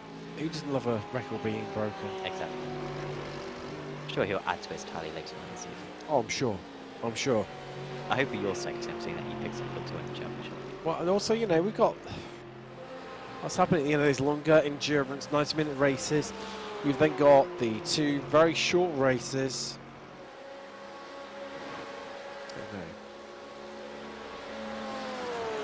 Don't know, Sam. It's going to be a tough, long season. It's how the drivers managed to, wow, work their way around it. We right now, and I tell you what, it's closing. It's closing. It's closing to Florian Renault. Renault just pulling away a little bit, and this is where I think the next. So BMW's party piece is going to come to an end. There you go. Launching it across the curves. Does not worry. Does not flinch an inch. Holds the brakes. And nothing comes of it in the end. Time is starting to run out though. We have got some so 10 minutes and 1 second remaining. Which is less than that, isn't it? Here we go. Mishemi through at the source. And yeah, with 13 minutes and 20 seconds to go. He is up to 17th, but I was saying earlier on, right from the start, you didn't necessarily want to overtake there because overreach is so easy flat in these GT3 cars. Also possibly flat, it won't necessarily be flat for everyone, but it's very possibly flat. And so you get a very good run for the rest of the sector. Samson, I think this has sort of stayed the same, hasn't it? Yaz at the front, yes. Then Ellie, then Samson, Nutini. Bryson's, I think, is the change in it all because he's caught up to them. As there goes the move for Renault, he's been able to get past Mishemi there, but Mishemi coming back at him, and now very wide there for Thomas Yaz, losing a couple of places, and there's an off as well. Who was that? Is that Mishemi? No, that was Yaz going off the side. Absolute mess down at Liku.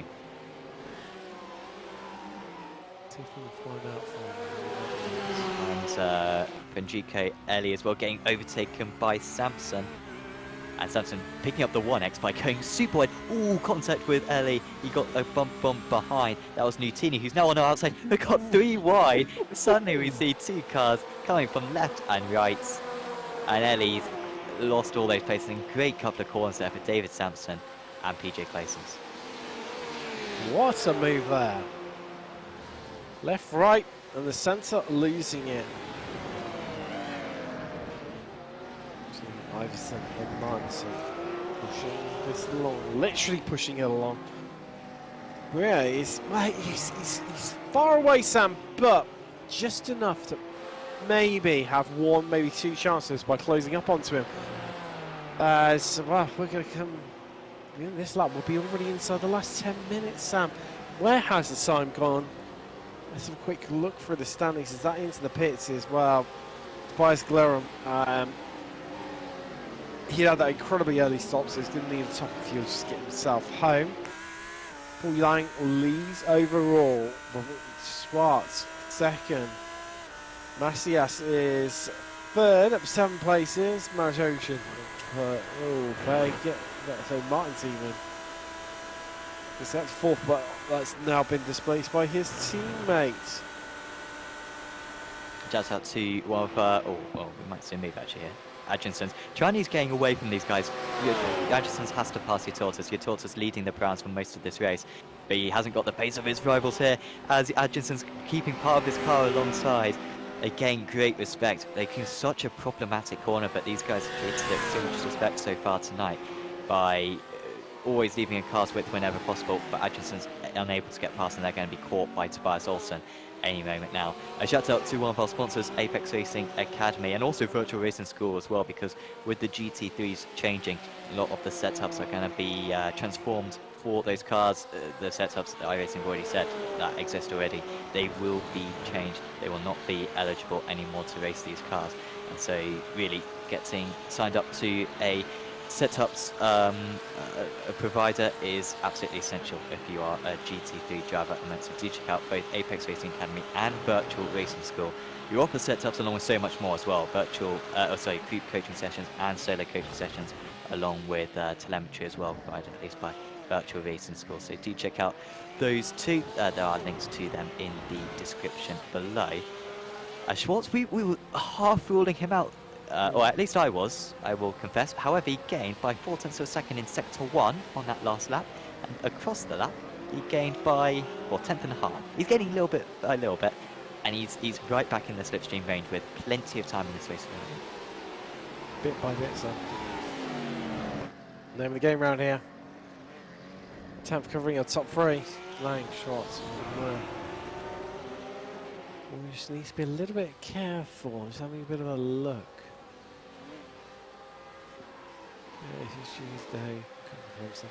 Yes. Wow. Into the darkness and into the last stage of the race. Inside the last 10 minutes.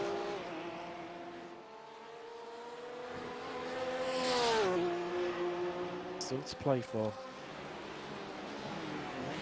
Still to play for.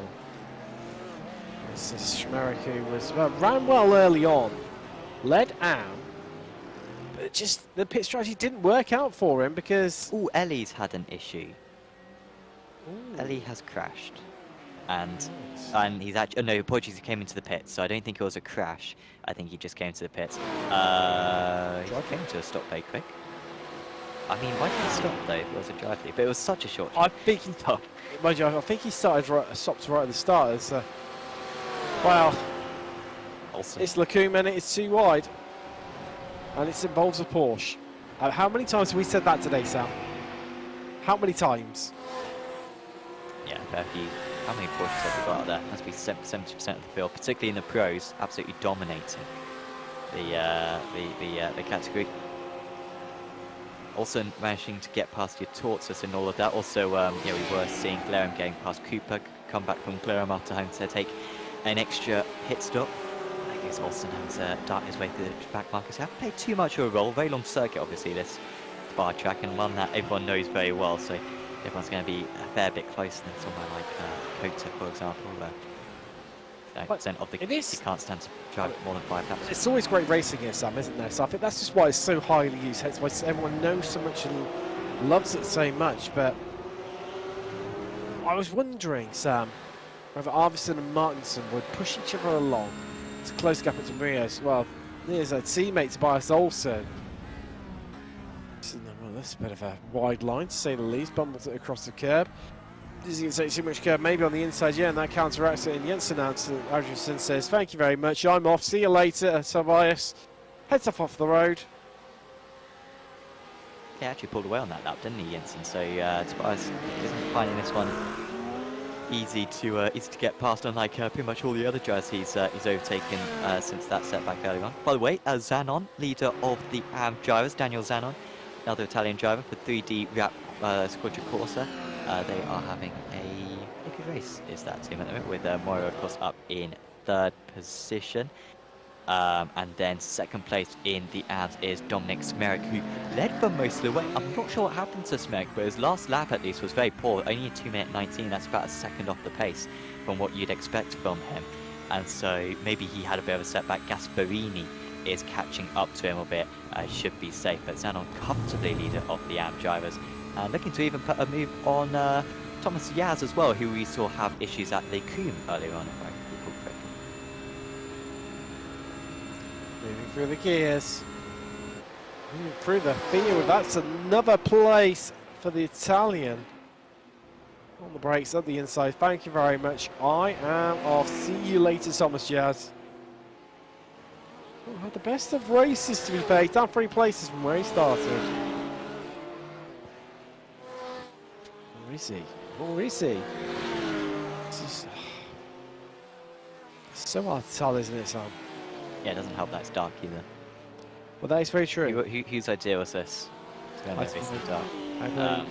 admin for this league. Yeah, absolute idiots, no doubts. This, if you're just tuning in, it's been a fairly good race, this one. I think everyone's been patient. It's very odd, because this is round 1 of Season 5 of the Apex Racing League GT3 Trophy, and everyone's driven with a lot of brains so far, which is sort of good, because it means that everyone's still in play later on in the race. But these guys have been able to pull away a fair amount. Paul Lang and Frederick Schwartz. Schwartz leading for most of the first half of the race, Lang for most of the second half of the race. But there's pretty much nothing in them at the moment, and so it could go either way. As we just had Glerum overtaking Hedgecock.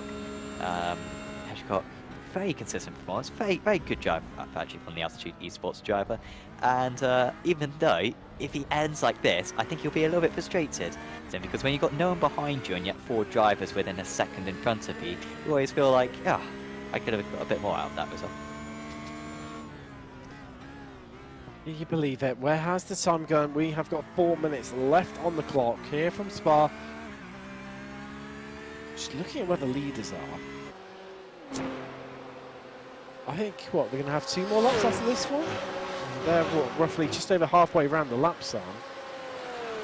I think it's going to be 2 more after this. I don't think they're going to set the white flag. Will they? Yeah, 2 more. You are correct. Yeah, it'll be 57:45, won't it? When it comes out. And yeah, we will reach the line before that, so yeah, 2 more laps to go. Will anyone under fuel, you reckon, Tim? Have we got any short pit stops out there? I think everyone's all dusted on pits. I mean, Fulini obviously took the least amount of fuel, but he went 1 further lap in his first. That's being expected. He should be fine. As we see it on the time side. So that is the pit stop stationary. I'll say that's, yeah, stationary. Going to be fascinating later on in the season, actually, as we got Li going past Gasparini. Li to 29th place after having to take that extra pit stop earlier on. Of course, next season, Tim, tyres and fuel going to be taken at the same time. That's going to be a tough one, isn't it? When you've got a 20-second fuel lane stop, do you take the extra 6 seconds for tyres? Honestly, it sounds no, but we don't know what the degradation is going to be like next season, so that's going to be something to think about. I've spoken to a couple of drivers about this. Different opinions. I mean, for the endurance races, that element of strategy is now out the window. It's a bit sad, disappointing. Yeah, no more do you double or triple stick your tyres if you change it at the same time taking the full tank of fuel. So that's done, dusted and gone. I'd like to say for these guys, do they take 1 tyre? Do they take 2? Or is that going to affect the balance too much for them? Do you have to deal with it? Oh, PJ Claessens and Sampson and Glerum all over one another right now. Throw a blanket over them if you dare.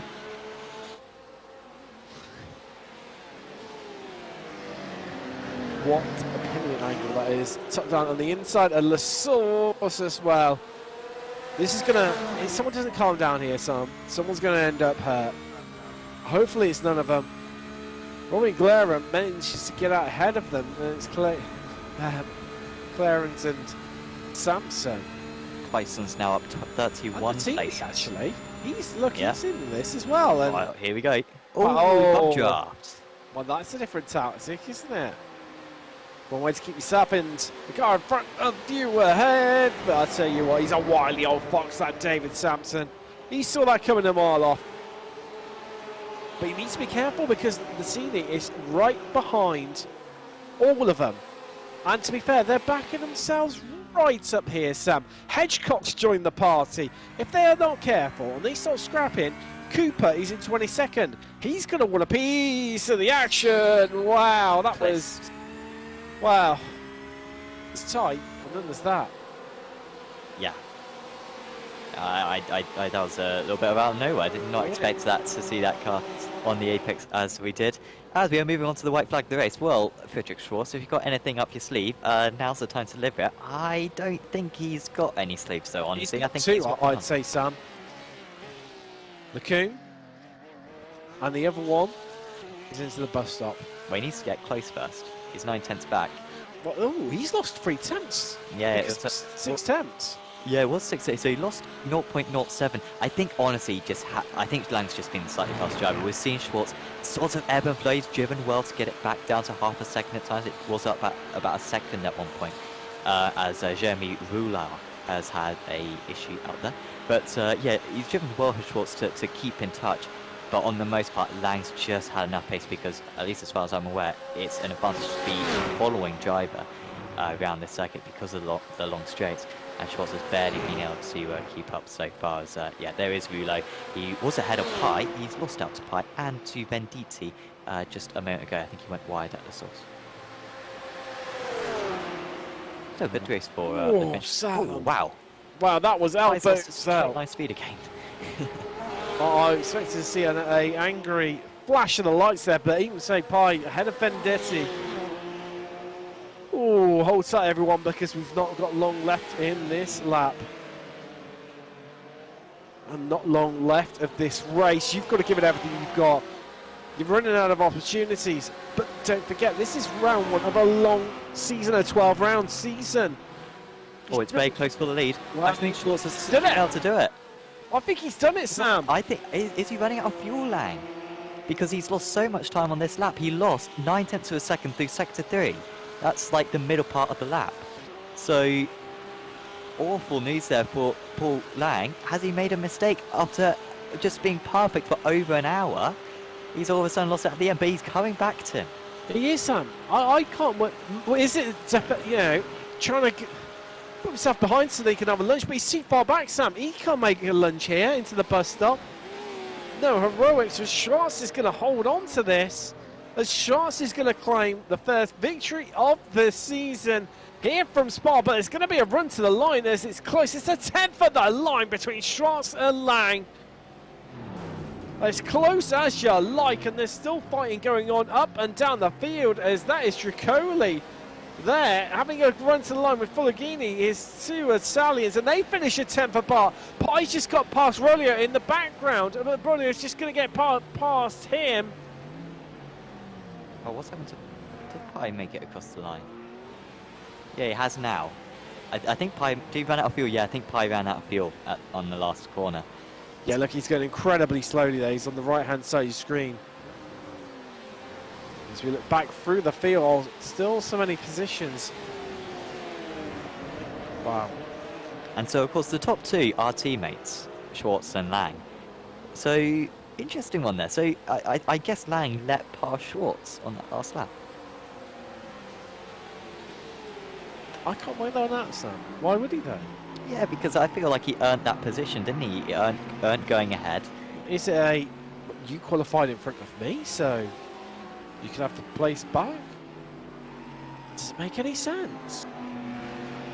So Pi, well, we're still racing too far out there. So Musa Ferropoulos had a crash a few laps ago. I saw it come up on our event viewer, but he seems to have survived all right from it. So the AM driver was doing a little bit better. Tommy Molliard, from Molliard actually, because I think he had to make an extra pit stop, didn't he? So really good drive from the driver who's going to get 34th place. I think the Greek driver 399 is going to make it to him. And yeah, that will be another finisher in the amateur class, just ahead of Purgy. There's the driver still crossing the line here. Mr. Ferropoulos. across the line. And wow. Wow, it's been an absolute cracker here, hasn't it? I think we might be able to get a replay of that Well, overtake. So at least I believe it was scripted. Unless it was a mistake. Yeah, it was scripted. Well, hopefully we get an interview with the guys, because, you know, that is odd, because, yeah, I really thought that he'd earned that win right there. Did he run it in a bit too deep there, Sam? No, I mean, the second part of Lafagna, he looks absolutely fine. So, and like I was saying before, he hadn't made a mistake for the first hour of the race. So, yeah, was a strange one to see. But yeah. Well, what we're going to do is let's take you through those results, and wow, that confirms it for you. Schwartz, the winner, with Lang coming home in second, 10th, separating those two at the line. Maria rounding out your podium. Then it's Arvidarsson, so Arvidsson even, Martinson, fifth, Fulgini, Tricoli, great return from the Mercedes driver in the end. Made up numerous places, with 8th was Venditti, Rulliu, 9th and Pai. Well, that big issue early on after he was one of the front runners. That damage really did hurt him. He comes home 10th. Then it's your winner in Pro-Am with Salvatore Trani.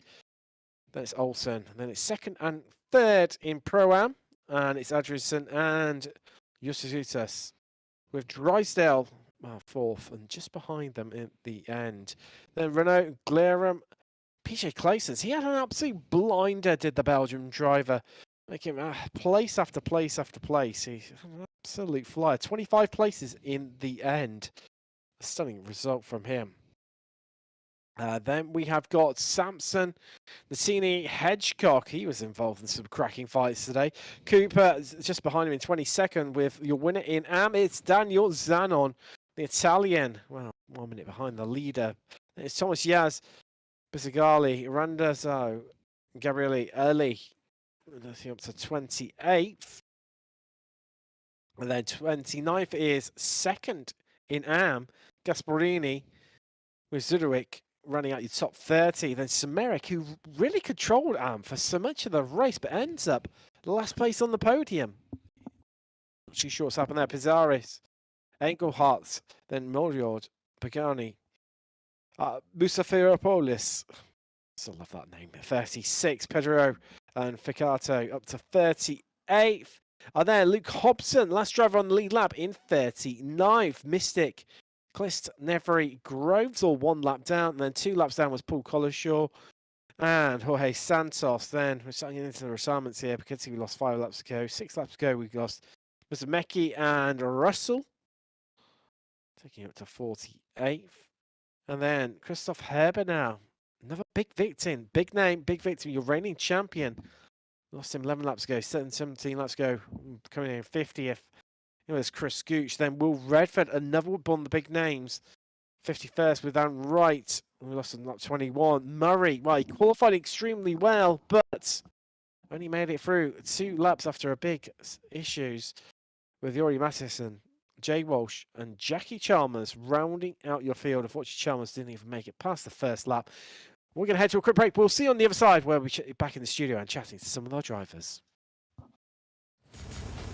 Are you struggling for consistency in your sim racing? Does your iRating look like a roller coaster? If so, we have good news for you. The way to get more consistent is to first understand what you're doing differently than the professionals. And VRS is the answer. With our competitive subscription, you will have the telemetry, setups, tutorials, and everything else you need to fully analyze your driving. Our data packs and the ability to compare your driving with the best in the world will show you exactly where to adjust your inputs, change your driving line, and shave seconds off of your lap times. And our powerful and precise Direct Force Pro wheelbase and precision pedals are being used by some of the world's best drivers. All these champions agree that VRS hardware is not just the best on the market, it's also also priced well below the competition. So if you're looking to upgrade to direct drive and the best pedals in sim racing, VRS is your answer. If you want to get better, get faster, and make it happen sooner rather than later, you owe it to yourself to find out why so many people are switching to VRS. You'll be so glad that you did. Visit www.virtualracingschool.com and learn why the best use VRS. Hello and welcome back. And Sam, first of all, where did the first hour of the season go? What racing? It didn't. Well, actually, to be fair, I don't think it really actually ever settled down. And you always get that with so many drivers on the grid. But in equal terms, I mean, it took a good half an hour just to come to any sort of semi-normality, really. Yeah, I thought it was, very sort of consistent, like intense racing throughout. And what I was impressed by was the high quality racing of it. So many drivers leaving Space 1 I was really respectful. Sure, there was, one or two Turn incidents. 1, first lap. It's the perennial, death centre, isn't it? Especially somewhere like La Source, where it's a bit tight. Normally, there's at least one spinner, and then, depending on where they are in the pack, it then starts the perennial pile-up. None of that. They were going 4 wide, 3 wide, 2 wide, you name it. They brought the kitchen sink with it too. And no spins, no contact. Yeah, it was absolutely fantastic. We've got a few highlights as well to demonstrate that great racing that we had tonight.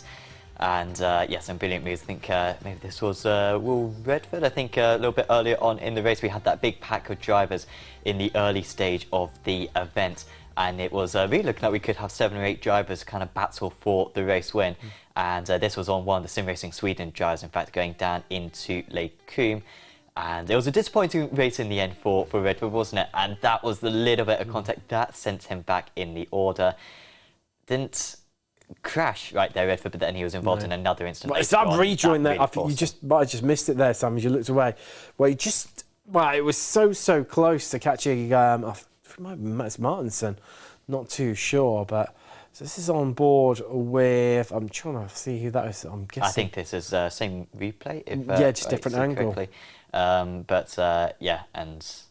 I know, I mean, what do you do in that scenario? Apologies, this was a slightly different one. And, close batsman. Wow. There we go. I mean, what a move. I mean, you're always going to get it, aren't you, with these big grids where you can gain and lose a lot of positions, sometimes even in one corner. And you get to enjoy it just time and time again.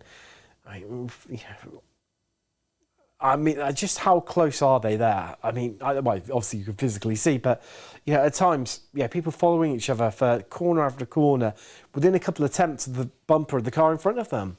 Yeah, and these GT cars are so good for racing, and the drivers are so familiar with them after driving so many years. And I mean, this is sort of, there was slightly the less quality racing, but I mean, up to that point, just the way that the drivers were able to, with such control, be able to drive that close to one another and leave that space for each other throughout the event was really impressive, not just from the pro drivers but also from the pro-ams and the AMs as well. And a lot of sorts of inter-class battling as well, a lot of those AMs kind of punching above their weights, and yes, again seeing it with another one of the Sim Race Sweden drivers leaving that space in order for the overtake to be facilitated in the middle sector of the lap. So I just hope that quality continues, Tim, because usually it improves as the season goes on. I'm not sure if they can improve, honestly, from this point. Well, we said the F3 couldn't get any more mad or crazy, and somehow it did every single week. So can they improve? I'll give it a fair old chance. I mean, we've got some circuits where we might live to regret that statement, coming up. I think Branstad's definitely going to be one of them. A tight national circuit, and if we have as many drivers turn out as we did as tonight, I think that could be a very tight and fraught affair, especially, it's not going to take long, even on the Grand Prix circuit, to catch up with the back of the pack as the leaders. It's just going to end up in one big traffic fest at times, I think. Yeah, so I think, yeah, Brands Hatch going to be one of those tracks. And of course, next time, the racing's definitely going to be more intense because we've got the sprint race format. So we've got the 25-minute, then the 30-minute. And so with the reverse grid, you're going to have to get racy out there. If you're one of the top drivers, you're not just going to be able to get on pole position and just protect that position. You're going to have to be fighting your way through the order. So it's going to be absolutely crucial for those guys. And yeah, they're going to have to be ready for it. It's going to be a very different challenge to what we saw here at Spa. But well, let's get some of the reaction from some of the drivers about tonight's race. I think we certainly should. And let's see, we've got 4 US to join us right now. As we're just going to speak to 1 or 2 of them. So now I believe we're joined by Swartz, who, well, what a crazy race it was for yourself. And, well, yourself and Lang out in front. And we were speculating during commentary, was that a coordinated move at the end?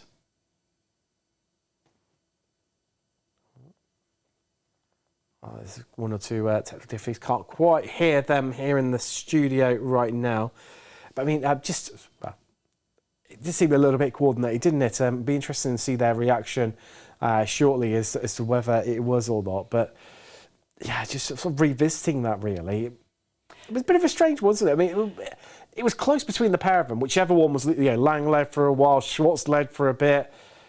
And they didn't really threaten one another. Yeah, it wasn't as though one of them let past the other earlier on in the race, at least from what we saw. Well, I mean, it's tricky, isn't it? Because they're teammates. So when you're battling with someone who is your teammate, you're not fighting at 100%. So, I mean, what is letting someone past in that scenario? Well, I think it was done into Lacombe as well, correct me if I'm wrong. There was sort of a lift-off. They kind of got alongside then the lift-off. I wouldn't say, I'd say that was just, giving up an inevitable position that was going to be lost. So it was strange that it was reversed at the end. But in the end, it's round 1. There's going to be a lot more points on the table later on in the season. And we might be able to have a word again to see if we can have a chat again. Can you hear us live from the studios? Here we go. Apparently he had his microphone. Yes. Yeah, can you hear us okay? Hello? Can you hear us okay from Schwartz? No. Yeah, it's very much like talking to my grandmother on this conversation. But unfortunately, I couldn't communicate right there. But I mean, that team are very competitive, and we're going to see that play a lot more of a part as well throughout the season. Also, the Sim Race Sweden guys. I mean, we were seeing them kind of up there in parts, weren't we, Tim, throughout the event, particularly in practice. Wasn't quite able to, follow through on the results in the end, but Olsen and particularly Arvidsson up there once again, transferring that good pace from the single seaters. Well, I mean, during practice, they locked out the top 3, Sim Race Sweden. As you said rightly at the time, practice doesn't always translate into qualifying, which always doesn't translate into race pace. And that practice didn't translate into either of those, did it? I mean, it wasn't a bad result necessarily, out of the 3 drivers, the 4th and the 5th here today from Spa, but it's almost a little bit of what could have been, but equally, Schwartz, just a different league ahead of them and, other drivers. And we may just go back to the commentary to the sim in order to have a few interviews with some of the drivers. So we'll have a quick break on the stream, and then we'll be back with you for reaction from the drivers out here tonight.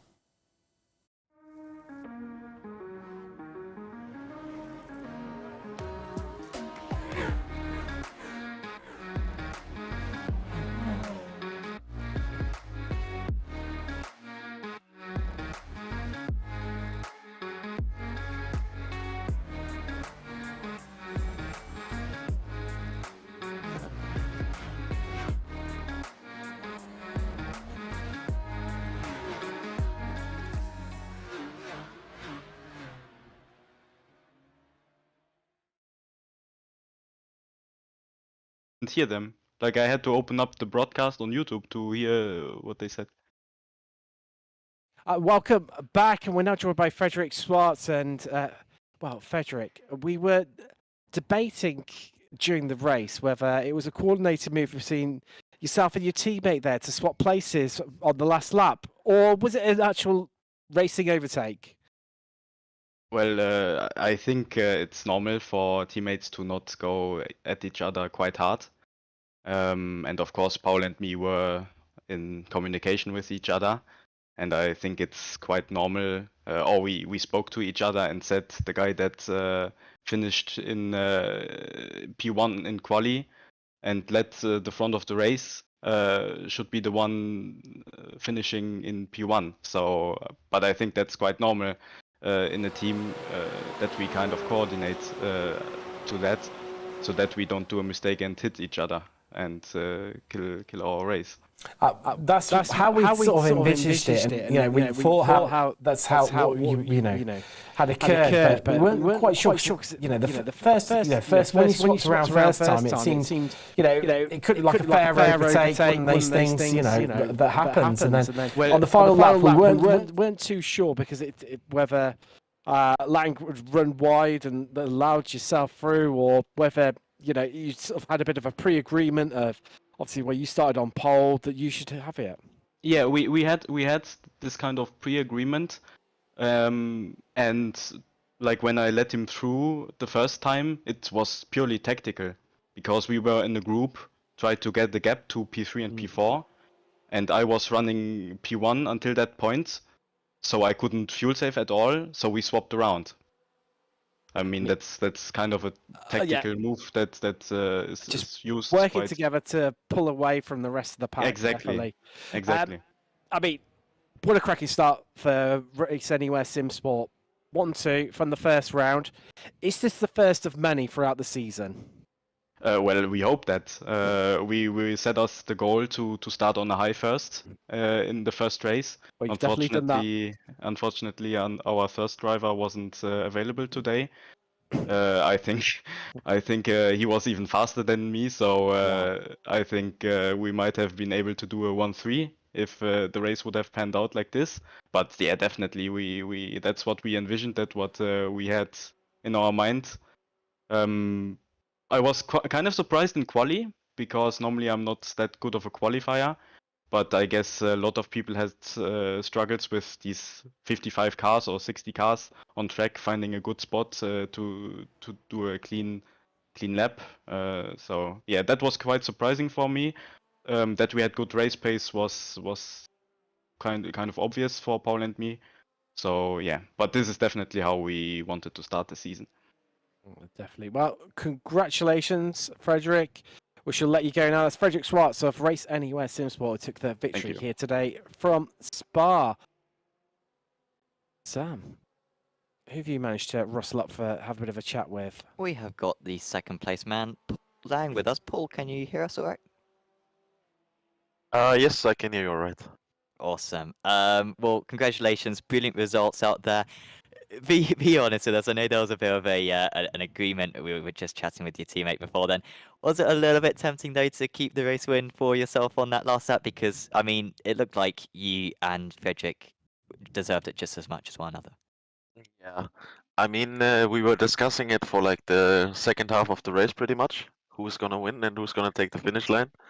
But yeah, I think Freddy deserved it. He managed to put the lap together in qualifying, and helped me in the first stint, like with managing my fuel, and also keeping a consistent pace.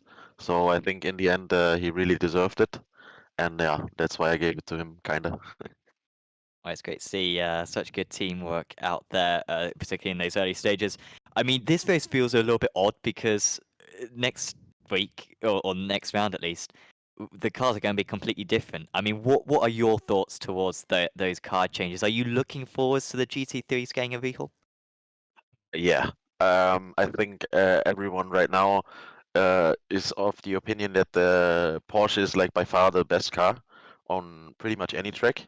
So I think a shift in balance of performance and physics and everything might give like a good change to all the cars, and maybe we can have like a bit more diversity in the top places, I'd say.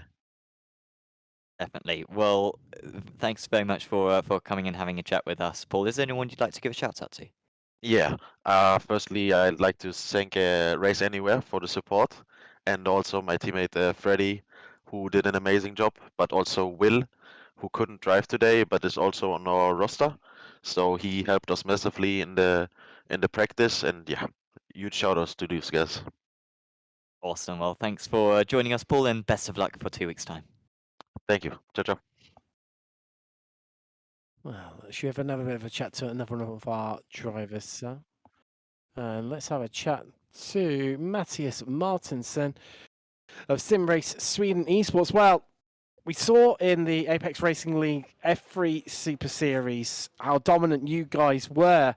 I mean, a bit of a disappointment in some ways after all those great results to come home fourth and fifth, some might argue, but even so, you've got some real tough opposition out there, it seems. You can look at it in that way, or you look at it, I've never basically driven GT3s and jumped in for this Monday. I did Wow. 60 laps, and we managed this. So Well, I think we're quite happy with what we, the pace we had, but I think like the race results could have been better. But let's go for next round. Well, if you take that into consideration, that is, well, amazing, but also at the same time frightening, because once you get good at these and used to these cars, I mean, it just goes to show what you could be achieving come the end of the season. I mean, you know, and especially qualifying and then translating into race pace. I mean, what made you pick the Porsche? Was it just purely because it's what everyone's running with at the moment? To be honest, like we saw, like it has been the quickest the whole season, obviously. But also it's what we had the easiest way to get a paint for. Because the paint is quite a hard thing to get by sometimes. So I think also it's a good car generally. Well, I mean that's a cracking reason to pick a car because it was it was easy to get a paint for. I mean that's I've had a lot of reasons in my time and that's definitely up there with the best of them. I mean just sort of looking ahead to the season, any particular tracks you're looking forward to? Red Bull Ring. Yeah, not long to wait for that. It's only a couple of weeks away. Yeah. Definitely. We look forward to seeing how you get on then with you've got a bit more experience with the car under your belt, as we would say here in the UK. But, well, congratulations. Based on what you've told us then, it's Matthias Martinsson who came home fifth for SimRace Sweden Esports. Well, that's frightening, but amazing in some ways. Only brought the car a few days ago, minimal practice, and then comes home fifth. Yeah, he's looking very quick and, of course, very evenly matched as well with his teammates. Mattis on a very good run of form recently. We've got Haldus Utortus in with us now, our third place finisher in the Pro-Ams. Congratulations, Haldus. That's a really strong performance from you. A little bit of frustration, though, I imagine, because it looked like in the first half of that race you had the Pro-Am category locked out. Yeah, so thank you for the congratulations. And yeah, so I had a great quali and a great start as well. Put a couple of pro cars behind me and other pro-am guys. So yeah, at the start it looked great. I told my teammate that now I just need to cruise home, you know. But yeah, it wasn't the case. It was very frustrating racing against Porsches because like I couldn't do much. They just went through me on the straights. We've seen you in the Formula 4 cars in the past in Apex Racing League as well. What sort of is your favourite car in iRacing? Because I mean, the Formula 4 and the GT3s are quite different. So no, you have to be mistaken, I think. So no, I know. I never race formulas on iRacing. Apologies. I did, although I did the Porsche Cup championship. So I mainly race GT3, so I have to say that it is, and currently it's definitely Lambo. That's why I don't want to hop onto the Porsche train, even if it is so strong. But yeah, also I'm locked on Lambo on the other championship I'm doing. So yeah, didn't want to like drive different cars. Yeah, so I'm sticking with Lambo. Definitely. And yeah, hopefully, of course, the new cars will yield some better performance for the Lamborghini as well. Looking ahead to the rest of the season, I mean, we've got these hour-long races and then also the sprint races and also the enduro format as well. I mean, what type of racing is your favourite? Are you looking forward to the 2 sprint races that we've got in 2 weeks' time? No, not really. The longer the better for me. Like I love doing endurance races and just like doing 4 stints or whatever. Fair enough. Yes, yes. I'd like to yeah, put in that grinding out the sim racing right there. Well, Howard, congratulations out there. Is there someone you'd like to give a shout out to? So definitely shout out to my teammate Idas. I'm not sure if that's on purpose or not, but in this championship we have a lap limit of 99. So my fuel calculator is not actually working. So he did those calculations for me, and that really helped me out. So shout out to him. Awesome. Well, thanks for having a chat with us, Howard, and yeah, best of luck in 2 weeks' time. Thank you very much. Howard, you taught us famously not a Formula 4 driver. My mistake there. But Tim, I think we have a chat with one of our Apex Racing Academy drivers. Yes, definitely. Now joined by David Sampson. Wow. Hello. Hello. And well, I mean, that was definitely interesting. You were a Porsche right in the middle of a lot of Porsches up front. I mean, just put us inside the car, opening lap. You know, you were coming down to La Source. We saw, you know, 2 wide was some of the more safer options there. There were plenty of 3 wides, 4 wides. What was it like being in, well, I say the middle of the pack, the sort of the front of the middle, as it were, where you were?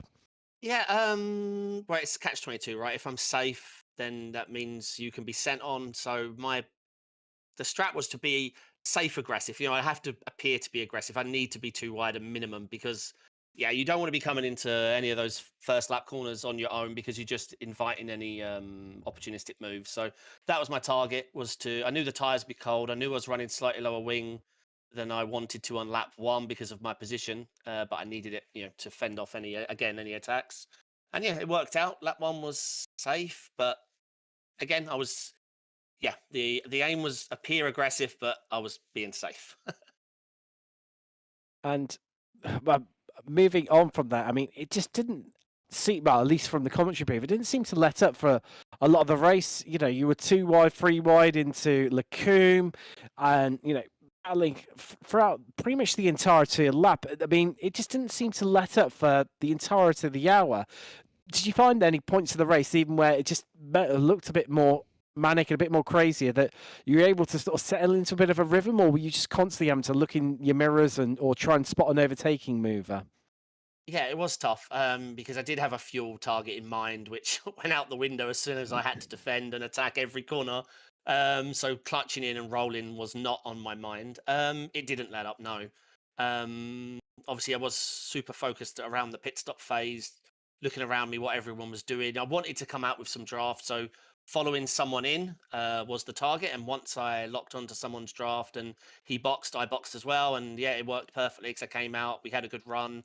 And we did jump quite a few people who had either come out on their own or come out in traffic or just got unlucky. The instants were low enough that I could push as well for the second half of the race, which was vital at Spa because, you know, with 20x in an hour, it's easy to be on the wrong side of that and have to, drive super cautious. But no, it didn't let up for 1 second. And I loved it. It actually flew by the hour. It really did. Oh, the white flag came as a big surprise. Oh, wow, that's always good to hear. And obviously, we've got this big update coming in, you know, the coming weeks. Well, hopefully for the next round in a couple of weeks' time.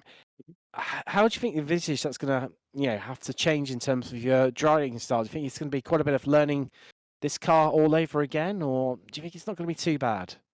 I do think it is going to open up people's driving styles to be a bit more exposed to how their performance hits the track. Like we see in the Porsche Cup car, where people that manage their race well, manage their tyres well, and think long can have a stellar end to their race. Where in GT3s, it's a little bit more, it's a lot less exacerbated on that sense. So I do think how we manage tyres going forward is going to be brilliant in GT3s. As long as they stick to what they're telling us, then it could be very exciting and we could see a more diverse car usage because I feel it won't be about what the OP car is because there's one way of driving a GT3. Again, like Porsche Cup, if it's very sensitive on the tyres, we're going to see people driving different cars because it suits their driving style and they're able to keep the pressures low, keep their tyres cool, and finish the race strong. That's what I'm excited, and that's what I'm hopeful it's going to bring. Well, it's definitely going to prove interesting, and well, I know we've got a lot of Porsches in this championship, and great to see them meld about and see some of the other mates come through. I think it'll be interesting. We shall let you go. Well, congratulations on your sort of debut in the championship. That's David Sampson, and we'll speak to you soon, undoubtedly. Thank you, Sam. Yes. Well, Sam, what a crazy race that was, and more to come, I think. Yeah, 11 more rounds of it to come, to be precise. Visiting all circuits from around the globe. Honestly, Tim, I think, I'm just pleased that the driving quality was so high tonight.